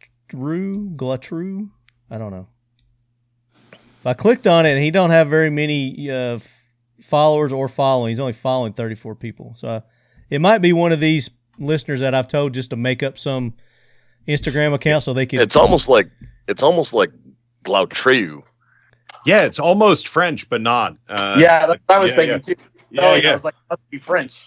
Yeah, I was trying to make some kind of probably French... just like resorted Uranus into a random crumple of he's like, let me see if I can get the Talking Lead guys to completely go sideways on this. Yeah, and he succeeded. Well done, sir. We do it on our own. That's not a challenge. well, just right, like this NAMSALRAM. Can you make anything out of that? Namsalarum? I don't know that one either. Let's see if they're following 131 people. Are you giving them a prize, Marty? No, I'm just saying that's just... Yeah, let's move on. We're done. All the prizes are done. Namsalaram? Nambla? What? Yeah, I don't know. All right, so I don't think I can determine a winner this round. I think it's a draw. Well, I'll let the listeners decide that, Marty. Well, we'll let you listeners vote. I mean, the way I've got it even because you guys were jumping on Team AR sometimes, and Team AR was jumping on AKs and the pros and the cons and the benefits. I think everything was weighing out kind of equally, but we'll let the listeners decide their own. But I'm declaring it a draw officially, and you all win a custom. You tell me what you want on it, and you send me a JPEG of what you want on it, and our buddies over at Mission First Tactical will hook our teams up. But Hodor going to see that? Hodor will see them. Yes. Is that the only person that's going to see it? No. Yeah, you guys know that no, that wash your hands meme? Don't tell me I can have anything printed on it, Marty. Well, there might be a Tito's sweater on one. You're going to get it for Christmas. I will run it through Hodor first, but he's pretty liberal, especially with the homies. So, for sure. Hey, Marty. Yes. Here's one for you. I'd like to back mine up with what Brian's doing and help out Jaeger's thing that's going on. Oh, and fun. whatever Jaeger wants for the Elo or the emblem or the logo. Well, we'll do one for him also. We'll do one for him also. Let's do that. Okay? So you're going to get one, Ken. Love you're still going to get one, but we'll do one for cool. for Jaeger also. We'll do some other things for him wicked. too. Yeah. We'll throw that in with the rifle and make it like a big package deal for your auction. Right on. I like it. We'll also throw in some AK Corner T-shirts and our mugs, our leadies, AK Corner leadies, for that too. I'll send a couple AK Specialist T-shirts to go with it. That'd be amazing. Yeah. That'll be a really nice thing. Thanks, guys. Yeah, that's perfect. Yeah, absolutely, and some Seal 1 too. We'll put in some packages of the Seal 1. So, just get with me afterwards, and we can get a bunch of stuff. We can really build that up. I see a plan hatching here that could be really cool over and above that other thing. Like that's going off this weekend. But if we do something separate, like it all goes to the same place. So, we can stagger this a little and send them a happy check from the Talking Lead family. That'd be really the magazines, we can get some cool shit printed on the AK magazines now. So sick. Okay, cool. Yeah, let's figure something out. That'll be fun. Yeah. All right, so that does it for the AK Corner. Make sure you go and support our sponsors, Century Arms, U.S. Palm. Andrew, what's going on new with Century Arms? Man, all kinds of stuff, dude. We're just crushing it right now with trying to get as many AKs made as we can and get them out the door. I know everybody's, slowing down. The AK market is not slowing down. It's becoming getting to be a pretty standard thing. Canik as well. We've got some new stuff that came out with Canik, the Canik Pro series, the Canik Rivals out now. Super, super cool pistols, great value. Just, the Rivals Canik. Will look awesome. I really like the Rivals. Sweet. We got to get you out and get you some trigger time on that thing, Marty. Yeah, I'm down. Yeah. I'm ready. Let's do it. But yeah, AP5s have picked back up again. So the AP5s have been doing really, really well lately. We've got a $200 consumer rebate on the AP5s going all summer. Nice. Awesome. That's not some BS prepaid Visa card garbage. We send you a freaking check for $200. You can go. When's that expire, Andrew? You can go put in your bank. When's the drop dead on that purchase, Andrew? September. There you go. Thanks. So it's going to run all through the summer. We're also, I guess your Leadheads will be the first ones. Friday we're kicking off a Canik promotion on the Mete series. It's a rebate as well, but it's a 3-mag rebate. Extra magazines have been so hard to get lately, and that's not just from us, from a lot of other manufacturers who use the same magazine manufacturer. We actually got a new magazine manufacturer in addition to our previous one. So we finally are able to supply some extra magazines out into the market. We just wanted to kind of say thanks for being patient with us to our customers and offering a rebate of 3 free mags on the Canik Mete series pistols. Very cool. Right on. So go show them some love. Follow them on their Instagram. And again, all of us on Occam Defense, Century Arms, the Nick Dooley's page. Y'all got an AR-15 Instagram? Yep, we do. It's AR-15 Podcast 2.0. 2.0. And then Ken Allen Training on his Instagram, our Instagram. Go and like and reshare, push and promote our stuff because we are getting so heavily shadow banned. We're not getting out to everybody. And tell your friends, tell your buddies, what's going on, that they need to go in and resubscribe to our post or whatever that is. I don't know what it is, but there's a button on your settings that you got to go and say, all right, I actually want to see posts from this person. Because they've gone through and apparently across the board, they've just shut everybody's down involuntarily, started unfollowing people in your account. So you may find that you need to resubscribe to our channels. So and honestly, people, this is a real thing. They need to do that with all their 2A and all their gun people that they follow, because it's going to be a continuing effort from the people that run the social media to discredit and to lower the followers, to keep our stuff from coming up in people's feeds. So not just Talking Lead, obviously, definitely Talking Lead, but make sure the other 2A people that you guys are following, you're doing that with as well. Yeah, the techocracy does not like the 2A. Right. No, and I think it's actually seeping into the podcasting as well, unfortunately. I'm sure. It is. I can't prove it yet, but I'm seeing some trends. So Mission First Tactical, you go to their website, use the code LEADHEAD, you're going to get 20% off. And the dump trays, the wallets, their holsters, they make great holsters there too. You can get custom stuff printed on their AR magazines. They've got AR-10 magazines, and all that stuff you can custom print on. But even if you don't, just the black, regular colors, whatever they got, they're awesome. Great products there. And then their AR accessories with their hand guards, their grips. They make some really good AK grips there too. I don't know if they're still making those or not. U.S. Palm ones, but they're okay. They're good. It depends on. They're like a pair of shoes, it just depends. Because I got a U.S. Palm. You heard me, Edelman. You heard me loud and clear. Maybe that's why you got out, because yours are better. I don't know, but I think they still make those there. But check them out, Mission First Tactical. Of course, seal1.com. Use the code LEADHEAD for all your gun cleaning and protection needs, not just for cleaning, but for protecting your firearms too. You use the Seal 1, the CLP, Seal 1 and done. You put it on, you wipe it off, and you're done. It's that good. And you can use it on your boats, your marine items, and you can use it on your bicycle chains too. We were talking with Dwight the other day. You can pretty much put it on anything. It's going to protect it, wood, leather, across the board. And then, of course, Factory 47, we give James a plug. Andrew held up his shirt there, the Calumet. I don't have it on today. I'm usually wearing the AK KONRER t-shirt, but you can go there, Factory 47. They have all the factory logos from all the AK companies, hats, t-shirts, flags, banners, you name it. They've got it there, Factory 47.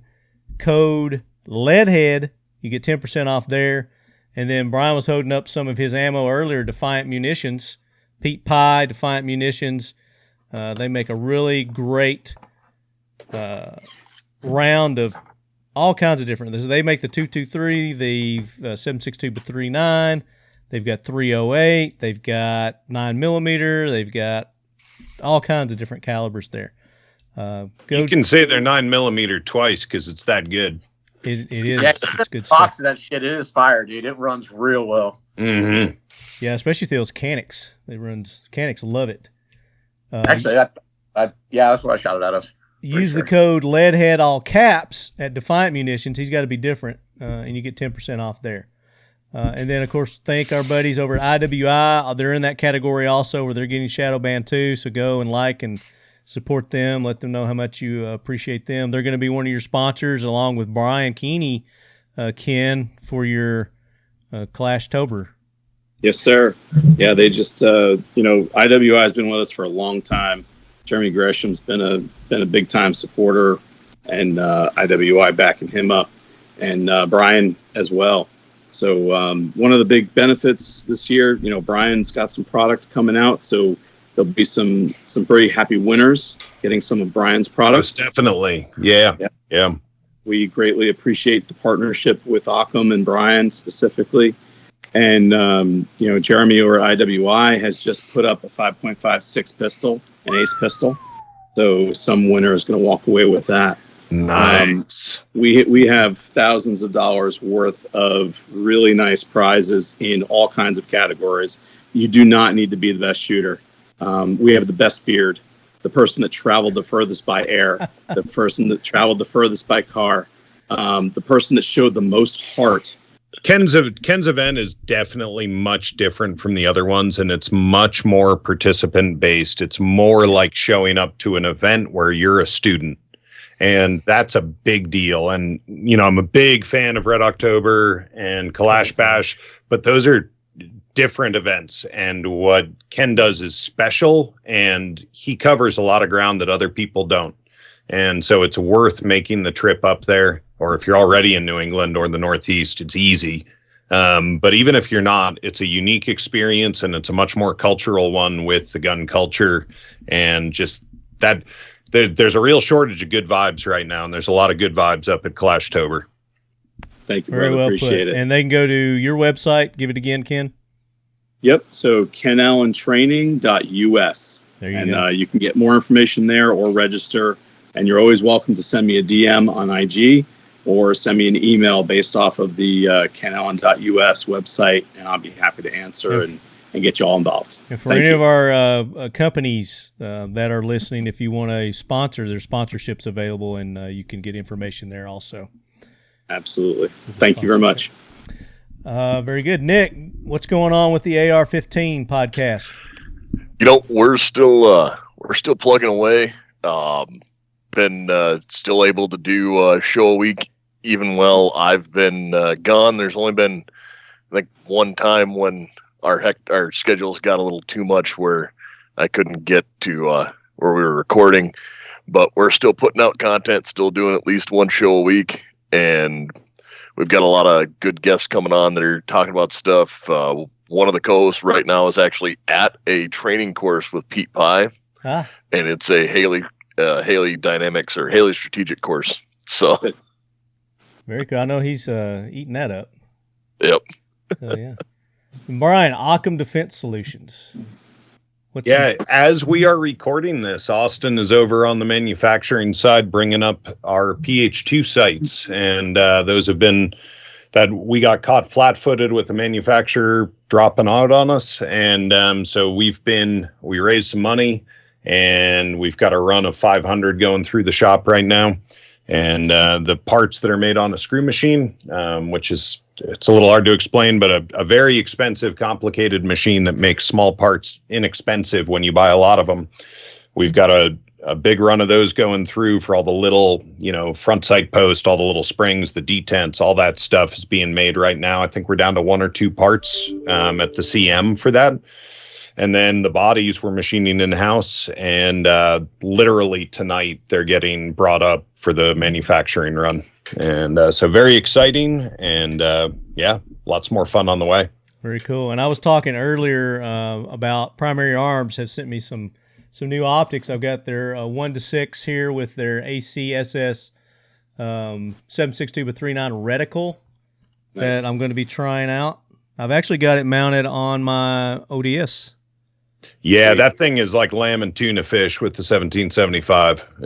It's unreal good. Yeah, so I'm looking. Nick needs to come out and ring steel at 500 yards with one of our guns sometime over again. The satisfying thunk from 500 yards out that a big ass rock has when it's hitting a steel plate is really gratifying, and it'll make you feel. It's called like an AR-10, isn't it, Nick? It's called an AR-10, isn't it, Nick? Yeah, steel at 500, Nick. You can actually hear it when it hits the steel. So I've also got one of their 2X prisms that they sent me. Ooh, nice. Got the 2X prism, and it also has the same reticle. It's calibered for the 7.62 by 3.9. So I'm going to be trying that. I know, Brian, I think you've already tried both these out, haven't you? I've only tried the 1X. That 2X looks really interesting. I'm going to have to call up our homeboy Ken over there and see if I can get one out of him. Yeah. I have the older version of that 2X, the 2.5, and that is one of my favorite optics. Nice. Yeah. I looked at that. People occasionally bag on, like, I'll get nasty comments occasionally on Instagram, like, why are you putting a cheap optic on a $3,000 gun? And It's not a cheap optic. I know it's not a cheap optic, and I haven't broken one yet, and I run them 52 weeks a year in the rain, in the sun, in the snow, in the heat. Haven't broken one. Also, I'm not a rich man, and buying if you have iron, thou shalt have iron sights on your rifle. After that, buy what you can afford. And like, if it's $100 red dot, great. If it's a $10,000 piece of glass, great. I don't care. Just have irons on so that when they get fogged, which all optics can, you've got something. Yeah, I really like those reticles too. I'm excited to try those out. They're really good for old man eyes. I really like that chevron a lot. Okay. I looked at that glass. I looked at that glass at the NRA with Ken, and that stuff was as comparable as some really high-end glass. I was shocked. Yeah, it was very, very clear. I've taken it out in the backyard and I've done some, some scanning with it, but I haven't had a chance to take it out and shoot it yet. But maybe Andrew, we can get the Canic and we can go out and we can try all of them. Hit the yeah, man. I gotta do some practicing too. I got a class coming up, and I don't want to look like a fool. My reloads are getting sloppy. I haven't shot competition in a while. Well. Yeah, I hear that. I'm fixing to go to. Well, I'll talk. I think you should go to Kalashtober. That would be a good place to. Come on up, everybody. To get your skills going there, definitely. Come on up. But Leadheads, again, thanks for all the support, and we greatly appreciate it. And don't forget about the contest with Century Arms Talking Lead. We're giving away the BFT47. You've got until August. And if we still don't get enough participation, I'm trying to leave this just for our listeners, okay? But if we don't get enough, then I'm going to open it up to the whole world. We'll do like a Gleam or something like that, and we'll open it up to everybody. But I think by giving you guys this notice, letting you know what's going on, and the additional time, we're going to get more rolling in. So looking forward to seeing this ain't a waste of your time. That I get to see how many competitors we have in each contest, and it's always small, and the audience is huge. So this is, normally I don't apply for contests like this, but in this case, it's like your odds are phenomenal. Yeah. Get after it. I would definitely put in for it as someone who's won stuff before. Well, you are eligible, so put in for it. Tell Garth to put in for it. Tell your listeners to put in for it. Ken, you're eligible. Brian, you're eligible. Do a post. Get Cody to do one. Do a post, Marty, but I want somebody else to win it. That's up to you. Once you win it, you can give it to whoever you want to, brother.